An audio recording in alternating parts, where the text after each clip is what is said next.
એ રીતે જોવા જઈએ ને તો મારું બાળપણ બહુ સુખદ નહોતું. અને મારા ફાધર જે છે ને એ ખૂબ જ બેજવાબદાર વ્યક્તિ હતા. એટલે ઘણીવાર લોકો માતા પિતા જે છે એ તો આપણા દેવતા કહેવાય, બિલકુલ કહેવાય. જો તેઓ એ રીતે રહ્યા હોય તો મારા ફાધર એવી રીતે રહ્યા જ નથી.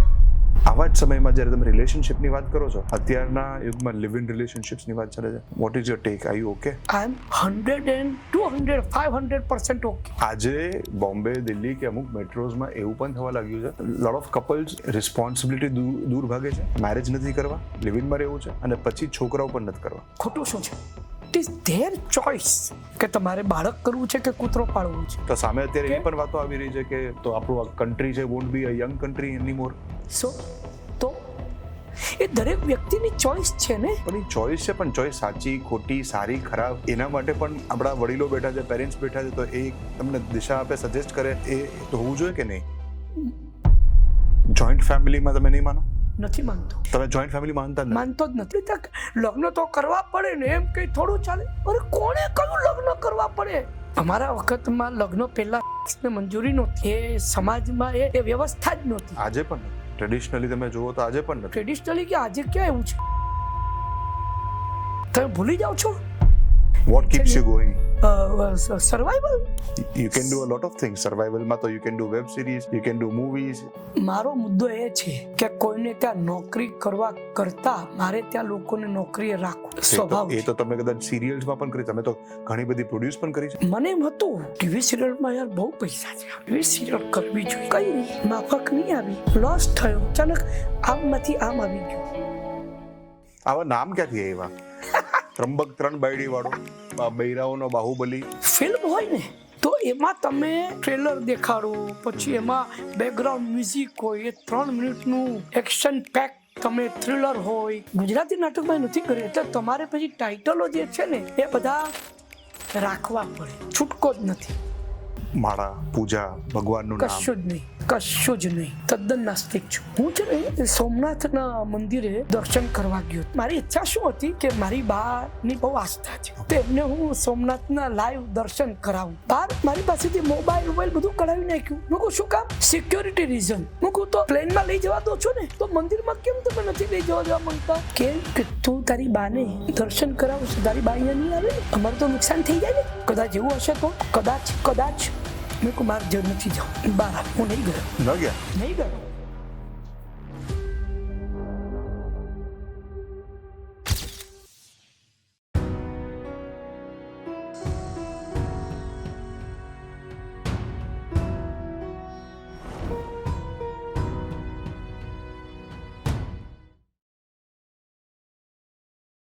નમસ્કાર, સ્વાગત.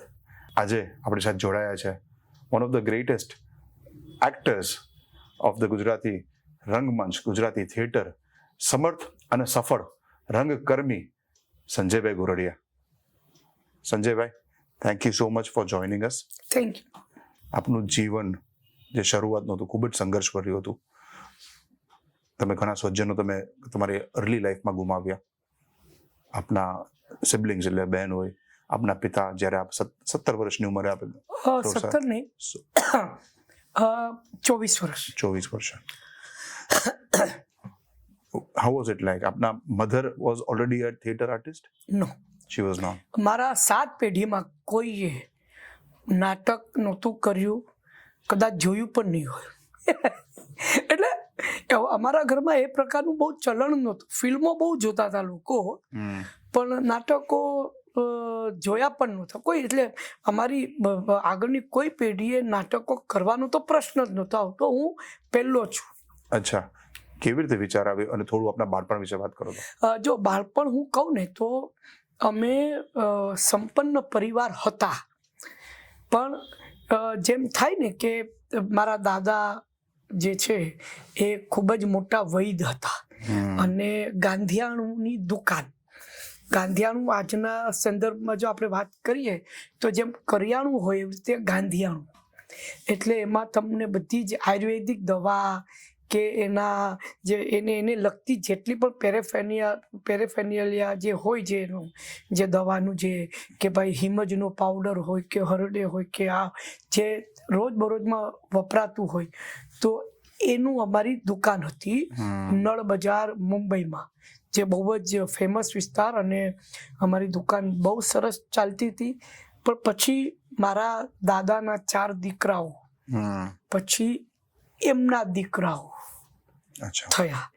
તો શું થાય કે ક્યાંક કોઈક જગ્યાએ મારા દાદાની દૂરંદેશીતાનો અભાવ હશે, અથવા તો થોડામાં ઘણુંનો ભાવ હશે, કે એક રૂમમાં બધા રહી જાય છે ને, એમાં શું. અને એ વખત 60s 70s જે છે ને, જે એવો પીરિયડ હતો, અર્લી 70s સુધી, કે બધા 99% લોકો ચાલમાં રહેતા હતા મુંબઈમાં. અને એમાં લોકોને ગમતું હતું કે ભાઈ ફ્લેટમાં રહેવા જવાનું ને સેલ્ફ કન્ટેન ટોયલેટ, ઘરમાં ટોયલેટ, એવું એ પ્રકારનું પેલું એક ટેબુ હતું કે ઘરમાં કંઈ પાયખાનું હોય એ ઘરની બહાર હોય. આ પ્રકારનું એક ટેબુ હતું એ જમાનામાં. તો બધા ત્યાં ચાલમાં રહેતા હતા. પણ મારા દાદાને એ વખતે એવું કદાચ નહીં સૂઝ્યું કે ભાઈ મારા દીકરાઓ મોટા થશે, પછી એમના લગ્ન થશે, તમે એકલા રહેતા હો તો 4 ભાઈઓ 3 ગાદલા નાખીને સૂઈ જાય, પણ પછી લગ્ન થાય પછી તેઓ ક્યાં રહેશે, ક્યાં સૂશે, એ વિચાર આવે. હવે અમારી ડબલ રૂમ હોય, તો એક ડબલ રૂમમાં વચ્ચે પાર્ટીશન નાખી અને એક ભાઈના લગ્ન થયા તો સૂઈ રહે, પછી બીજા ભાઈના લગ્ન થાય તો એ ક્યાં સૂવે. અને આ બધી વસ્તુઓ, એટલે જે કમઠાણ ત્યાંથી શરૂ થયું અમારા લાઈફમાં, કે એ એક્સપાન્શન જે છે ને એ બહુ થયું નહીં. આ એક સૌથી મોટી વાત હતી. એક જમાનામાં અમારું કુટુંબ સંપન્ન પરિવારમાં ગણાતું હતું, પણ પછી એવું રહ્યું નહીં. નામ બળે અને દર્શન છોટે જેવું થઈ ગયું. અને એની ડાયરેક્ટ અસર મારા કિશોરાવસ્થા પર પડી. કારણ કે બાળકો જ્યારે મોટા થતા હોય ને, ત્યારે એમની ખૂબ જ જરૂરિયાતો હોય. ફક્ત ભૌતિક જરૂરિયાતોની વાતો નથી કરતો, જરૂરિયાત વિચારની જરૂરિયાત. કારણ કે એ ધીરે ધીરે એ ઓપન અપ થઈ રહ્યું હોય ને, ત્યારે એને નવું નવું જાણવાનું હોય.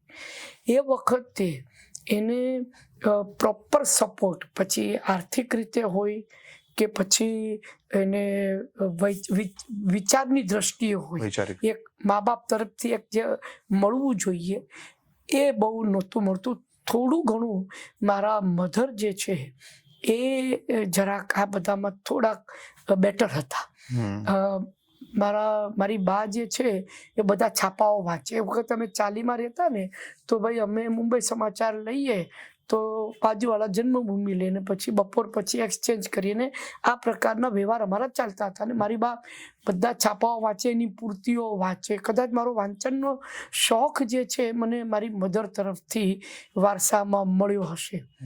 તો આ જે બધું ચાલતું હતું કે ભાઈ તમને યુનિફોર્મ જોઈએ, પછી તમે સ્કૂલમાંથી ઘરે આવો એટલે યુનિફોર્મ કાઢી અને તમારે રેગ્યુલર તમારા હાફ પેન્ટ અને શર્ટ તમારે પહેરવાના હોય.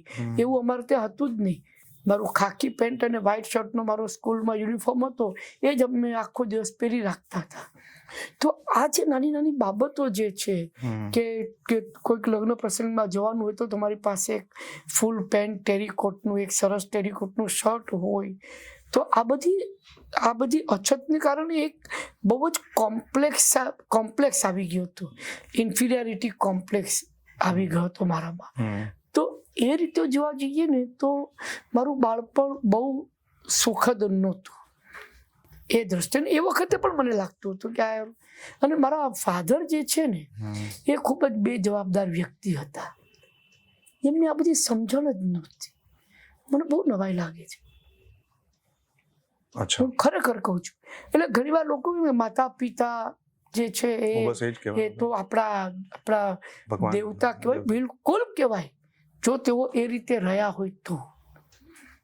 મારા ફાધર એવી રીતે રહ્યા જ નથી. અમને ક્યારેય પણ એક બાપ જે દીકરાને જે અમુક જે શીખ આપે ને, એવું ક્યારેય થયું જ નથી.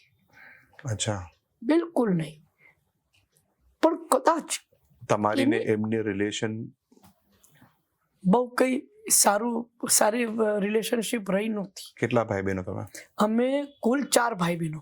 એમાં મારી જે સૌથી મોટો, હું ઘરમાં સૌથી મોટો અત્યારે, અચ્છા. પણ મારા કરતાં એક મોટી મારી બેન હતી, જે મારી બાએ મને કહ્યું કે એક જન્મ્યા પછી કંઈક 2 મહિને જે ગુજરી ગઈ હતી. અચ્છા. એની પછી હું આવ્યો, એની પછી મારા બીજા 2 ભાઈ આવ્યા. અને તમે આયરની તમે જુઓ કે અમે 3 ભાઈઓમાં અછતમાં તમે જીવ્યા. 2 ભાઈઓ આલ્કોહોલિક થઈ ગયા, હું નહીં થયો. એ કદાચ મારું નસીબ હશે. અચ્છા. હું નહીં થયો. એ 2 જણા આલ્કોહોલિક થઈને ગુજરી ગયા. ઓકે. હું નહીં થયો. ધેટ ઓલ્સો બહુ યુવા અવસ્થામાં. મારી બાએ જે દુઃખ જોયું છે, જે એ બહુ ઓછા લોકોએ જોયું હશે. કારણ કે 2 મહિનાની દીકરી તમે ગુમાવી, ત્યારબાદ એક 20 વર્ષનો 18 વર્ષનો દીકરો ગુમાવવો, એની પછી 30 વર્ષનો દીકરો ગુમાવવો, આ બધું બહુ જ એક મા માટે તો ખૂબ જ દર્દ ભર્યું હોય છે. દર્દભર્યું. અને હું જેમ અત્યારે તમે જે વાત કરો છો કે થોડું આખું નેગેટિવ એન્વાયરમેન્ટ ઘરમાં. બિલકુલ. આલ્કોહોલિક થવું, બરાબર. આ પાછળનું કારણ ઘરના ક્લેશ, પૈસાની અછત, તમને જે તમે જ્યારે યંગ થતા હો ને, જ્યારે તમે જોવાની આવતી હોય ને 10-12 વર્ષ પછી, તમને તમારી જરૂરિયાતો હોય, બેસિક જરૂરિયાતો. ધારો કે મારા ચપ્પલ તૂટી જાય તો અમે મોચી પાસે વારંવાર સીવડાવીને અમે ચલાવતા. પણ બાકી બધું ચપ્પલ માંગો તો કે દિવાળીએ વાત. આ મારા ઘરમાં એક ચલણ રહેતું.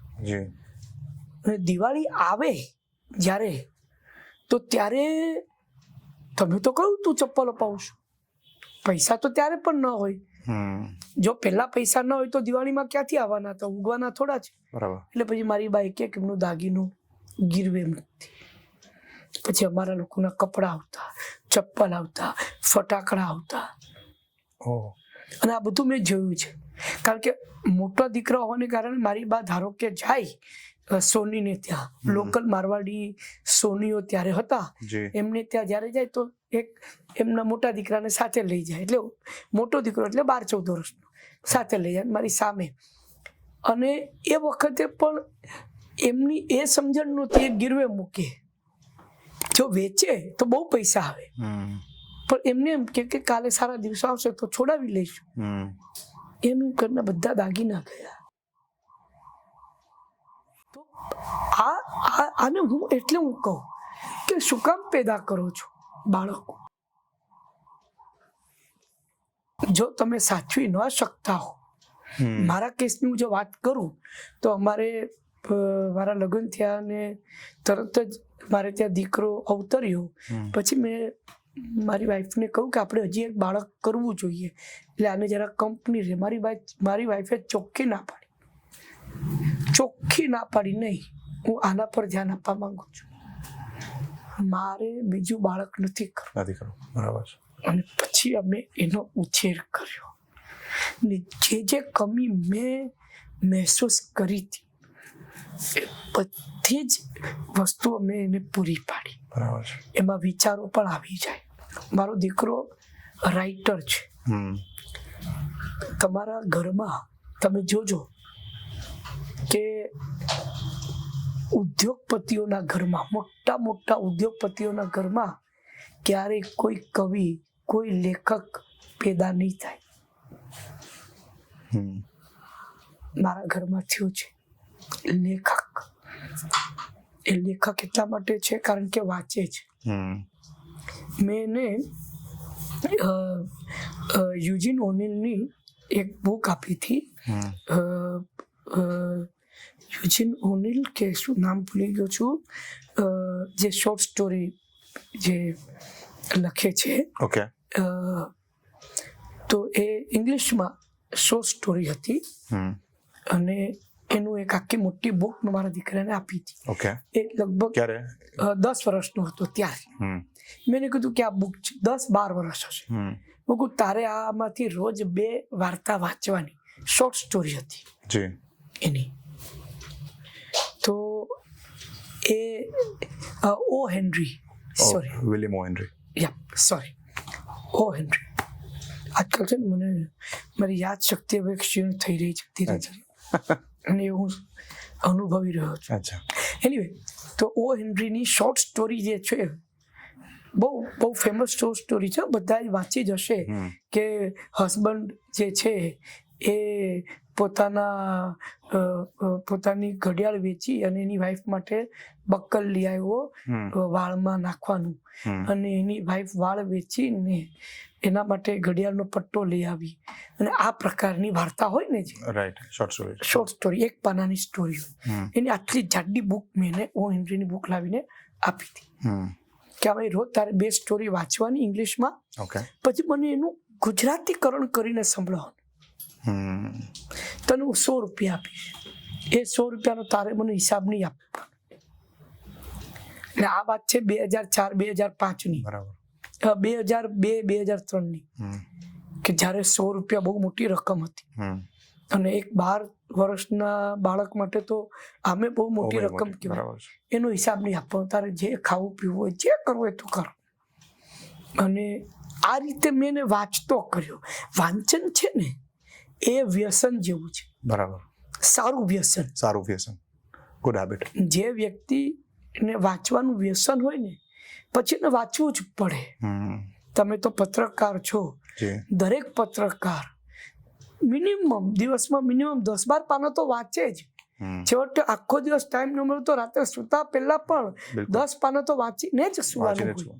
તો એ વાંચતો થયો એટલે વિચારતો થયો, અને વિચારતો થયો એટલે લેખક બન્યો, અને એક સારો માણસ બન્યો. સારો માણસ મારા માટે એ શું પ્રોફેશન લે છે મહત્વનું નથી. મારું કામ એટલું જ છે કે એને હું સારો માણસ બનાવું. રેશનલ, આ સારું છે, આ ખરાબ છે, આ યોગ્ય છે, આ અયોગ્ય છે, એ જે વાત છે ને એ બહુ જ જરૂરી છે. બહુ મહત્વની વાત કરી કે તમે 2003-4માં તમે તમારા દીકરાને તમે પુસ્તક આપી અને તેને વાંચનમાં લાવ્યો. આજે હું 2025માં જ્યારે વાત કરું ને, ત્યારે ડિજિટલાઇઝેશન થઈ ગયું છે. વાંચન છે એ હવે ડિજિટલ ફોર્મેટમાં આવી રહ્યું છે. તો આપણે પણ જાણીએ છીએ કે ફિઝિકલ એક હાથમાં રાખીને વાંચવું અને ડિજિટલ, એમાં કેટલી મોટી તફાવત છે. જરાક અહીંયા હું તમારી સાથે ડિફર થઈશ. ઓકે. વાંચન અને જોવણ બંને સરખું છે. ઓકે. અત્યારે મારો દીકરો 33 વર્ષનો છે. રાઈટ. અમે લોકો યુટ્યુબ પર ઇન્ટરવ્યુઝની આપલે કરીએ.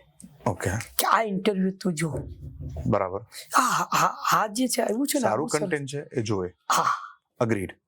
વાંચનમાં પણ એ પોતાની રીતે પુસ્તકો મંગાવી અને વાંચતો જ હોય છે. જો એવું છે કે તમારી નાની ઉંમરથી વાંચવાની આદત પડી હોય ને, પછી તમે કિન્ડલ પર વાંચો છો, સ્ક્રીન પર વાંચો છો, કે યુટ્યુબમાં તમે કોઈ સારો ઇન્ટરવ્યુ તમે જુઓ છો ને એના વિચારો વાંચો છો, સાંભળો છો, જુઓ છો, તો એમાં બહુ વાંધો નથી. ઓકે. સ્ક્રીનનું વ્યસન જે છે એની સામે મારો થોડોક વાંધો છે. પણ અગેન મને એમ લાગે છે કે દરેક પેઢી, આવનારી પેઢી ખરાબ છે એવું જ કહેતી હોય છે. અમારા વખતે પણ એમ જ કહેતા હતા, જે મને યોગ્ય નથી લાગતું. ઓકે. મને એવું લાગે છે કે મારી પછીની પેઢી વધારે સમજદાર છે. મને એવું લાગે છે. બરાબર છે. અને આપણે આપણા બાળકો પર ભરોસો નથી કરતા. આપણે એને, ઓફકોર્સ તમારે અમુક ઉંમર સુધી તો એને સ્ક્રીનથી દૂર જ રાખવા જોઈએ. આજે હું જોઉં છું કે ઘણા મા બાપ હોટલમાં કે ઘરમાં પણ શાંતિથી જમી શકે એટલે એના બાળકને મોબાઈલ પકડાવી દે કે લે જોઈ રાખ. મને એમ લાગે છે કે આ યોગ્ય નથી. એ નહીં. અમુક ઉંમર પછી 10-12 વર્ષ પછી તમારે એમને તમે આપો, ધેટ્સ ઓકે. પછી તમે એમ કહો કે અરે પછી યુટ્યુબ પર તો કેવું કેવું કન્ટેન્ટ આવે છે અને શું, તો મને એમ થાય કે એ એની વિવેક બુદ્ધિ પર આધાર રાખે છે. તમે તમારા બાળકોના ઇન્ટેલેક્ટ પર ભરોસો કેમ નથી કરતા? એને નક્કી કરવા દો ને. બરાબર. આજે મને એક વસ્તુ કહો, આપણે ત્યાં સેક્સનું એજ્યુકેશન મેં તો મારા દોસ્તારો પાસેથી જ મેળવ્યું. લગભગ બધા જ એવી જ કરતા હોય છે, કારણ કે સરખી ઉંમર ના હોય તો એકબીજા સાથે આ રીતે વાત કરે. ગાળો બોલતા આપણે ક્યાં શીખ્યા? દોસ્તારો પાસેથી, સ્કૂલમાં એ રીતે શીખ્યા. પણ એ ગાળો ક્યારે પણ આપણે ઘરમાં નથી બોલતા ને, કારણ કે વિવેક બુદ્ધિ છે આપણામાં. વાત એ છે કે તમે ગાળો બોલો એનો વાંધો જ નથી, એ એક એક્સપ્રેશન છે. પણ કોઈ છોકરીઓ હોય એની સામે ન બોલો, કે તમારા કરતા મોટી ઉંમરના લોકો એની સામે ન બોલો. આ બધી આ બેઝિક આ તો એટિકેટ છે, ભાષાનો ઉપયોગ એટિકેટ છે. હા, બરાબર છે. એટલે બાકી ભરોસો કરવો જ પડે તમારે. તમે એમ કહો કે ના એના માટે સ્ક્રીન સારી નથી, નક્કી એને કરવા દો. એ પણ જ્યારે જોશે સ્ક્રીન, હમણાં જ હું અમરેલી ગયો હતો ને, જેમ ત્યાં ઉતરો તેના દીકરાને ત્યાં મેં એના એકદમ સાદો ફોન જોયો, બેઝિક. મેં કહ્યું આ તું શું વાપરે છે? મને કે કાકા મેં બદલી નાખ્યો ફોન, મારો સ્માર્ટફોન છે અંદર રાખ્યો છે, કારણ કે મને છે ને તે ઇન્સ્ટાગ્રામનું એડિક્શન થઈ ગયું. 11 કલાક 12 કલાક ઇન્સ્ટાગ્રામ પર રહેતો હતો. બરાબર. હું આ જ વાત કરવાનો હતો. હું એ જ કે તમે પુસ્તક આપી તેનું ફોકસ ત્યાં રહ્યું. ફોન ખરાબ છે એમ નથી કહેતો, પણ આજનું યુવાન વધુ એની અંદર રચ્યું પચ્યું રહે છે કે જે સારું કન્ટેન્ટ છે એ મિસ આઉટ થાય છે, અને કદાચ એ રીલ્સ બનાવવાના રીલ્સ જોવાની ચક્કરમાં જ રહે છે, અને એના એમાં ડાયવર્ટ થાય છે. એમાં જરાક હું તમને કરેક્ટ કરીશ કે ઈ કોને ફોલો કરે છે, એ પણ એટલું જ મહત્વ છે ને. ખૂબ મહત્વનું છે કે એને નક્કી કરવા દો કે તારે ફોલો કોણ. આ બહુ સારું બોલે છે. ઇન્સ્ટાગ્રામ પર ઘણી વસ્તુઓ બહુ સારી આવે છે. બિલકુલ. હું ને મારો દીકરો એકબીજા સાથે ઇન્સ્ટાગ્રામના ની ક્લિપ અમે લોકો એકબીજા સાથે એક્સચેન્જ કરીએ જ છે કે જો આ સરસ છે. Very nice. તો એટલે મને એમ લાગે છે કે leave them alone, leave this generation alone. છોડો, વિશ્વાસ કરો, થશે. તમારા કરતા વધારે હોશિયાર છે એમ તમે માની અને ચાલો. એ લોકો ઇમોશનલી વધારે અવેર છે, એ લોકો પ્રેક્ટિકલી ખૂબ અવેર છે, એ લોકો રિલેશનશિપની બાબતમાં ખૂબ જ સજાગ છે. તમે જ્યારે લગ્નમાં બંને પક્ષ હોય કે હવે તો લગ્ન થઈ ગયા ક્યાં જશે, છોકરો કે છોકરી કોઈ પણ હોય, પણ રિલેશનશિપમાં એવું નથી હોતું. એવરી ડે તમારા માટે પરીક્ષા હોય છે. રાઈટ. એ વધારે ડિફિકલ્ટ છે. એ છોકરી કહી દેશે ટુ હેલ વિથ યુ, જે જતી રહેશે તમને બ્લોક કરીને તમારી લાઈફમાંથી. બરાબર. આજનું જનરેશન અને એ લોકો જે પ્રકારના વિચારો, જે પ્રકારની વ્યવસ્થા લાવી રહ્યા છે એમના જીવનમાં, મને લાગે છે કે બહેતર છે. તમે ખૂબ જ ટૂંકા સમયમાં બે અલગ અલગ જનરેશન્સની વાત કરી. તમે તમારા અને તમારા ફાધરની વચ્ચેનું બોન્ડની વાત કરી, અને તમે તમારા અને તમારા સન વચ્ચેની બોન્ડની વાત કરી. તમે કીધું કે આ જનરેશનને તમે સમય આપો અને ટ્રસ્ટ કરો. આવા જ સમયમાં જ્યારે તમે રિલેશનશિપની વાત કરો છો, તો અત્યારના યુગમાં લિવ ઇન રિલેશનશિપ્સની વાત ચાલે છે. What is your take? Are you okay? I am 100 and 200 500% okay.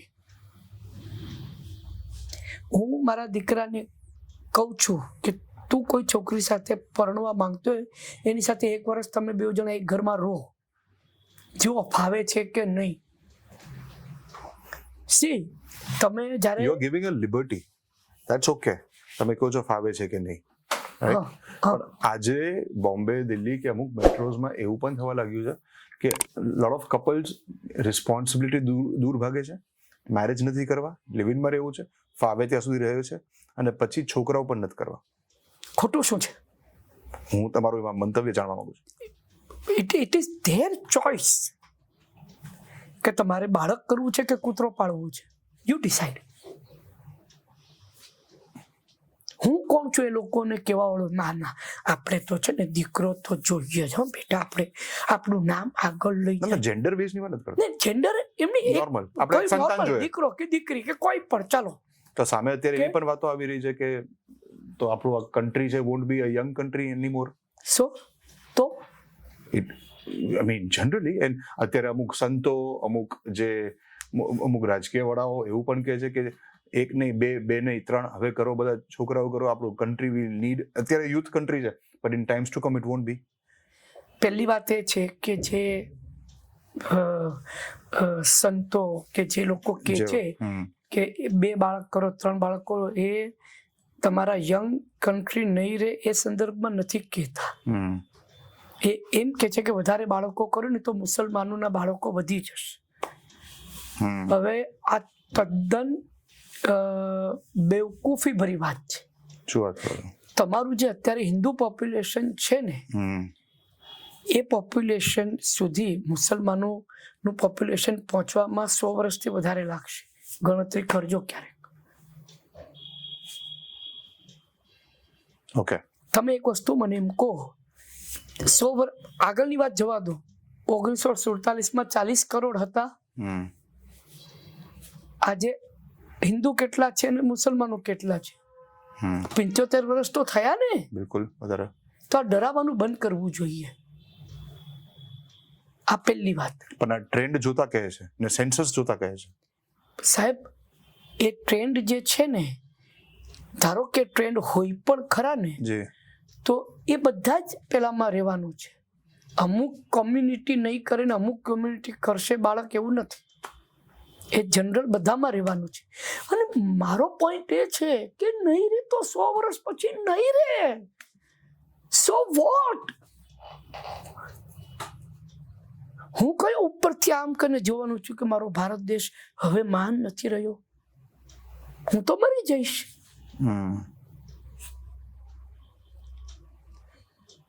You C, તમે મારી કન્ટ્રીને યંગ રાખવી છે એટલે હું 3 બાળકો પેદા કરીશ. ભલે એને હું સારા સંસ્કાર નહીં આપી શકું, હું સારી સ્કૂલ નહીં આપી શકું, હું એની જરૂરિયાતો પૂરી નહીં કરી શકું, ચાલશે?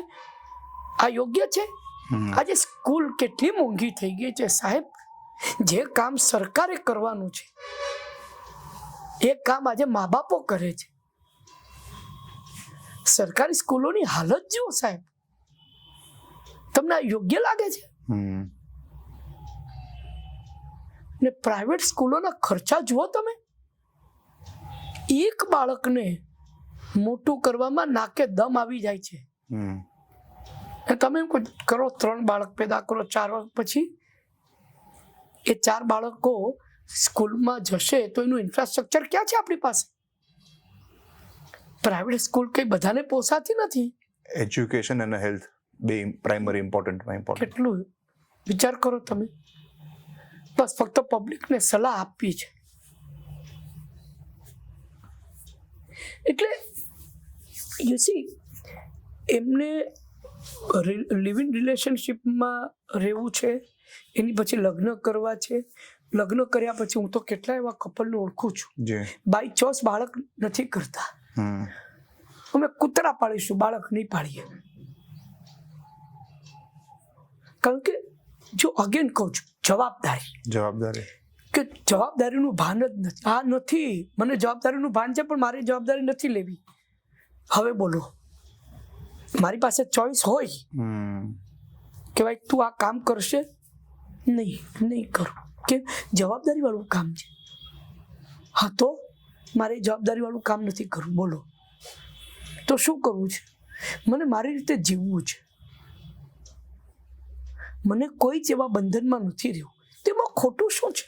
એ દરેક વ્યક્તિની ચોઈસ છે ને. પણ એ ચોઈસ છે, પણ ચોઈસ સાચી ખોટી સારી ખરાબ એના માટે પણ આપણા વડીલો બેઠા છે, પેરેન્ટ્સ બેઠા છે, તો એ તમને દિશા આપે, સજેસ્ટ કરે, તમને કંઈક દિશા સૂચન આપે, તો એ તો હોવું જોઈએ કે નહીં? હું એમ કહું છું કે તમે એમના મત ઉપર વધારે ભરોસો કરો. હું કહું તમને આજે કે મારો દીકરો મને એમ કે મેં આમ વિચાર્યું છે, I will respect his that's views. Right. હું મારા વ્યૂઝ એના પર Absolutely. થોપીશ નહીં. જી, મારો દીકરો 33 વર્ષનો થયો છે, હજી એને લગ્ન નથી કર્યા. ઓકે. મેં એને ક્યારેય કહ્યું નથી બેટા એક બહુ લાદે ફિર મેં ગંગા નહાઉં, તને ખુજલી હોય તો લગ્ન કર, તારી બૈરી મારા ઘરે નહીં રહે, તારા લગ્ન થાય તારે બહાર રહેવા જવાનું, રવિવારે સવારે એકવાર જમવા આવજો, બસ. તમે કયો છો? હું કહું છું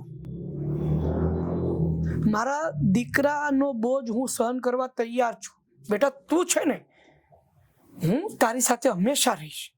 એવું કેમ? જોઈન્ટ ફેમિલીમાં તમે નહીં માનો? નથી માનતો, તમે જોઈન્ટ ફેમિલી માનતા નથી? માનતો જ નથી. એનું કારણ છે મતાંતરો જ્યારે થાય છે ને, જોઈન્ટ ફેમિલીમાં કલેશ જે છે ને એ માણસને ખાઈ જાય છે.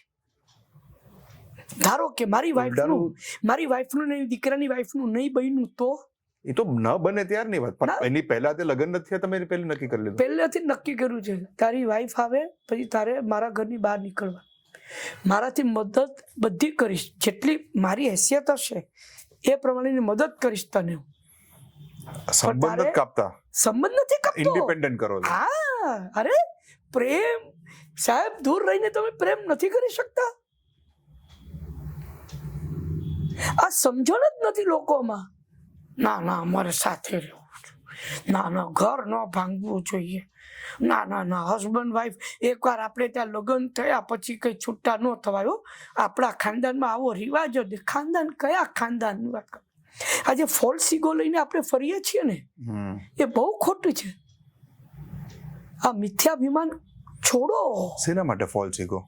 એ અમારા અગર પિતાને એના પુત્ર સાથે રહેવું હોય, એને પૌત્ર સાથે રમવું હોય, તમે નહીં ઈચ્છો કે તમારા જે સન છે અમાથ્યા ગોરડિયા, જે રાઇટર પણ છે તમે કીધું, તો એને કાલ સવારે whenever he wants to get married, that's okay, and then when he gets his children, એની સાથે રમવું છે, દાદા સાથે રહેવું છે, તમે એમ કહો કે દૂર રહેવાનું, અઠવાડિયે એકવાર મળવાનું? એવું નથી. અચ્છા, મારે જો ઈચ્છા થશે મળવાની તો હું સવારે હળી કાઢીને એના ઘેર જઈશ, એને રમાડીશ. એને એ એમ કહેશે કે અમારે આજે એક પાર્ટીમાં જવાનું છે પપ્પા, અને તમે સાચવશો? હા બેટા મૂકી જા, અમે સાચવીશું. તમે સમજો એક વાત, ઇન્ડિપેન્ડન્સની તમે વાત કરો? હા, તમે અકબર એવું છે કે તું મારા ભરોસે ના રહે. ઓકે. લગ્ન જે છે ને આપણે ત્યાં લગ્ન તો કરવા પડે ને, એમ કઈ થોડું ચાલે? અરે કોણે કહ્યું લગ્ન કરવા પડે? કોણે કહ્યું ન કરો લગ્ન? અમારા વખતમાં, કદાચ તમારા વખતમાં જોઈએ છે લગ્ન કર અને કાં તો સરકાર પાસે જાઓ, આ જ હતું. મારા વખતમાં તો આ જ હતું. અમારા વખતમાં લગ્ન પહેલા મંજૂરી નહોતી. બરાબર. એ સમાજમાં એ વ્યવસ્થા જ નહોતી. આજે પણ નથી. ટ્રેડિશનલી તમે જુઓ તો આજે પણ નથી. ટ્રેડિશનલી કે આજે ક્યાં એવું છે? અમારા વખતમાં 12 વર્ષ 13 વર્ષની ઉંમરે, આપણે તો આ વેસ્ટની જે લાઈફસ્ટાઈલ છે એની વાત કરીએ છીએ, પણ તો એનો એ વાંધો શું છે? પણ તો કાલ સવારે મલ્ટિપલ પાર્ટનર્સ ઇન કેસ થાય, કોઈ પણ દિશામાં આગળ વધે. જો અગેન તમે બે ઇશ્યુને મિક્સ કરી રહ્યા છો. મિક્સ નથી કરતો. તમે બે વસ્તુ, તમે બે ચલો આપણે મિક્સ કરી રહ્યા છો. બે મલ્ટિપલ પાર્ટનર્સ. હું કહું છું human beings are polygamy. Right. They are polygamies. બહુ સ્ત્રીત્વ એ માણસનું એ હ્યુમન બીંગનો સ્વભાવ છે. તમે સમાજના બંધનો મૂકી અને એને તમે કર્બ કરી શકો છો, ઓછું કરી શકો છો, નાબૂદ નથી કરી શકતા. સંસ્કારો દ્વારા ડાયવર્ટ થઈ શકે. આ સંસ્કારોને કારણે શું થાય કે હાય આવું કરાય, એ મને ઓલી બહુ ગમે છે, તારા લગ્ન થઈ ગયા છે, હા પણ ગમી તો ખરી ને. હું તમારા માધ્યમથી એક કપલને પૂછવા માંગુ છું કે 5 વર્ષના લગ્ન બાદ તમે જ્યારે તમારા પાર્ટનર સાથે કરો છો ત્યારે તમારી પત્ની શાહરુખ ખાન સલમાન ખાનને ઇમેજિન કરે છે, તમે ઐશ્વર્યા રાય કે દીપિકા પદુકોણને ઇમેજિન કરો છો, અથવા તો કોઈ પણ તમારી ઓફિસમાં કામ કરતી છોકરીને ઇમેજિન નથી કરતા? પૂછો તમારી જાતને સવાલ, તમને ખબર પડશે. તો એ શું છે? એ પોલીગમી નથી, એ વિચારોની પોલીગમી છે. યુ સી, વિચાર કરવો અને એનો અમલ કરવો એ બંનેમાં ફરક છે. એક્ઝેક્ટલી. અમલ કરતા નથી કારણ કે સ્પ્રિંગને દબાવીને રાખો છો, એટલો જ છે. ધારો કે વિચાર છે, એ તમને વિચાર મનમાં આવે છે ને, તમારી એ ઈચ્છા મનમાં આવે છે ને કે ના મને તો છે ને એટલે મારી જે વાઈફ સાથે મને એટલી મજા આવે છે ને, અમે તો છેલ્લા 30 વર્ષથી અમે અઠવાડિયામાં 2 વાર કરે છે, એટલી મજા આવે ને, જરાય બોર થતા નથી. આવું કોઈ કપલ મળશે નહીં. અને જો આવું બોલશે તો એ જુઠ્ઠું બોલે છે કે આડંબર કરે છે એમ ગણાશે. પ્રેમ અલગ વાત છે, અલગ વાત છે, એ તમે સમજજો. સવારે તમને પોટી આવે છે ને, આજે તમે બુઢ્ઢાઓ જે ટ્રસ્ટી હોય ને, બુઢ્ઢા ટ્રસ્ટીઓ, એ લોકોને કોને કે નાટકનું થિયેટર બનાવવું છે, એમાં શું મળે? લગ્નની વાડી બનાવો, 4 માણસો પૂછા કરવા આવશે. હોલ બનાવો, કેટલાની આ કેપાટલું છે ને, એમાં કેટલાનું મળશે કે 400 લોકો આવી શકે. ભલે પછી ટોયલેટ હા બનાવો એક, અલા પણ 400 માણસ માટે એક. આ બુઢ્ઢાઓનો વિચાર આ છે. 400 માણસ માટે તમે એક ટોયલેટ બનાવશો? ના, બનાવો તમે લોકો માટે એ પ્રમાણે એ રેશિયો કાઢી. આપણે ત્યાં નથી થતું સાહેબ. આટલું બધું ખાવાનું ખવડાવશો તો લોકો છોડશે ક્યાં જઈને? તમને એ સમજણ નથી. પણ તકલીફ બુઢિયાઓની આ તકલીફ છે. એટલે હું કહું છું, હું યંગ બનવાનું પસંદ કરીશ, બુઢો બનવાનું પસંદ નહીં કરું સાહેબ. Change along with the time. તમારે વિચાર સાહેબ, એમાં ફક્ત વિચારની જ જરૂરત છે. બિલકુલ. એ વખતે સાહેબ મારી વાડીઓમાં ક્યાં ટોયલેટ હતા બતાવો મને. બરાબર છે. એટલે હું હંમેશા યંગ લોકો સાથે રહેવાનું પસંદ કરીશ. એટલે જ યંગ વિચારો આજુબાજુ રાખો તમે એવું. હા, પણ ટીમમાં પણ મેં જોયું. હા, પણ આજુબાજુ યંગ છોકરીઓ હોય એટલે હું યંગ નથી થઈ જતો, પણ એ લોકો સાથે યંગ થોટ્સ કહું છું. Yeah I am saying young and fresh thoughts. Yes, you like that energy of the youth. Yes. And તમે એ વિચાર સાથે છો કે let them do what they want to do. Wonderful. When you were growing up, આપણે વાત કરી, coming back to, આપણે ઘણા આગળ નીકળી ગયા. સ્ટેજ અને ફિલ્મ્સ, આ બેનું ઇન્ટ્રોડક્શન કેવી રીતે થયું? મારી પાસે હા, તમે તમારું એમાં એવું હતું કે મને છે ને તે નાટક કરવાની ઈચ્છા હતી. એટલે આમ તો મૂળ એક્ટર બનવાની ઈચ્છા હતી. એજ્યુકેશન? હું એજ્યુકેશનમાં બહુ સારો નહોતો. પહેલી વાત, ક્યાં ભણ્યા હતા? હું ખેતવાડીમાં લીલાવતી લાલજી દયાળ હાઈસ્કૂલમાં ભણ્યો. ઠીક છે. ને પછી કોલેજ? અને કોલેજમાં ગયો જ નથી. ઓકે. ફક્ત મેં SSC પાસ કર્યું છે. HSCમાં હું ફેલ થયો અને પછી હું નોકરીએ લાગી ગયો. બરાબર? હા, મેડિકલ સ્ટોરમાં 2.5 વર્ષ મેં કામ કર્યું. હવે કેવું છે કે ઘરમાં પણ એક કન્ડ્યુસિવ એટમોસ્ફિયર નહોતું ભણતર માટેનું. એ હોય ને કે ભાઈ લેસન કર્યું તે ચાલ લેસન. યુ સી, આજકાલની માઓ છે ને એ કેટલો ભોગ આપે છે બાળક માટે કે હવે એનું કલરિંગનો ક્લાસ છે, ડ્રોઈંગનો ક્લાસ છે, આવતીકાલે એને પેલા ડાન્સનો ક્લાસ છે, કેટલું બધું કરાવે છે આજકાલની માઓ, તમે જુઓ. બરાબર છે. અને ભણવા માટે તું પાછો ત્યાં કેમ જતો રહ્યો? ભણવા બેસ, ટીવી બંધ કર.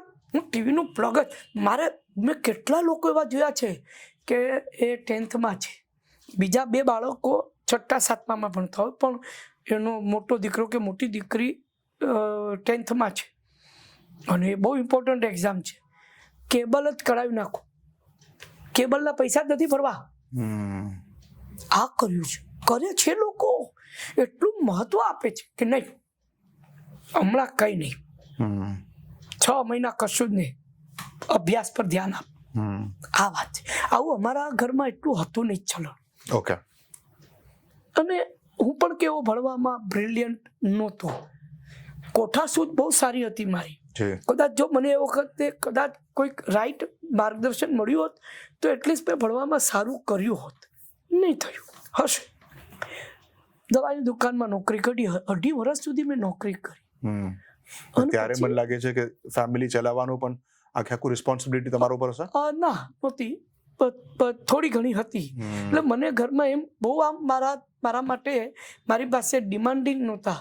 એટલીસ્ટ એટલું મારું હતું, કારણ કે મારા ફાધર તો બહુ એ તો પછી પેરાલિટિક થઈ ગયા હતા. એટલે 1.5-2 વર્ષ તો એ ખાટલામાં જ હતા. એટલે એમનું કંઈ બહુ ચલણ નહોતું. મારી બા જે છે ને એ હંમેશા એમનો મારા પ્રત્યે એમનો અનુરાગ બહુ મોટો હતો મારી બાનો. એટલે એ કે તું કર તારું, તું તારી રીતે આગળ વધ. કારણ કે એવું છે કે હું ક્યાંય કોઈ જગ્યાએ વ્યસન નહીં મારું કોઈ જાતનું, કે કોઈક એવી ખરાબ સોબત નહીં, કશું જ નહોતું. હું બહુ જ ફોકસ હતો મારા કામમાં. ઇવન મેડિકલ સ્ટોરમાં પણ કામ કરું તો સવારે ધારો કે મારે 8:30 પહોંચવાનું હતું, 8 વાગે નાહીને નીકળી ગયો. ડિસિપ્લિન. એટલે હા, એ તો બહુ. અને મારા શેઠ પણ બહુ ખુશ મારાથી કે અને કોઠાસૂઝ યાદ શક્તિ 5000 દવાના નામો મને મોઢે હતા. એ કયા ડિસ્ટ્રીબ્યુટર પાસે મળે, એની પ્રાઇસ શું હોય, એમાં શું સ્કીમ છે, બધું જ ખબર હોય. પછી મને બોર થવા લાગ્યું. પછી મને આ લાઈનમાં મને ઇન્ટરેસ્ટ પડવા લાગ્યો. એનું કારણ એક તો નાનપણથી ફેન્સી ડ્રેસ કોમ્પિટિશનમાં ભાગ લેતા હોય કે આ બધું કરતા જ હતા અમે. પણ 12-13 વર્ષ 14 વર્ષ પછી જેમ દરેકને થતું એમ મને પણ છોકરીઓનો સાથ સહવાસ મને બહુ ગમવા લાગ્યો હતો, જે બધાને થતું હોય છે. પણ કોઈ છોકરી મારા તરફ આકર્ષાતી જ નહોતી. કોઈ છોકરી, મેં આજ દિન સુધી કોઈ છોકરી મારા પ્રેમમાં આજ દિન સુધી પડી નથી. સીધા મારા લગ્ન થયા, ધેટ્સ ઇટ. આજ દિન સુધી અચ્છા, કોઈ છોકરી આકર્ષાતી જ નહોતી. તો હવે એ આકર્ષાય એના માટે શું કરવું જોઈએ? તો મારે કંઈક કરવું જોઈએ કે જેમાં લોકો મને સેકન્ડ લુક આપે. મને કોઈ સેકન્ડ લુક નહોતું આપતું. એટલે પછી એક્ટર બનવાનો વિચાર આવ્યો. ફિલ્મમાં તો કોઈ કનેક્શન જ નહોતા, નાટકમાં એક કનેક્શન નહોતું. પણ નાટકમાં એક ફાયદો એ હતો કે શો પત્યા પછી અંદર જઈને મળી તો શકું, મારે નાટકમાં કામ કરવું છે એમ કહી તો શકું. બરાબર. તો એમ કરીને હું નાટકમાં આવ્યો. કોના નાટકો જોતા હતા?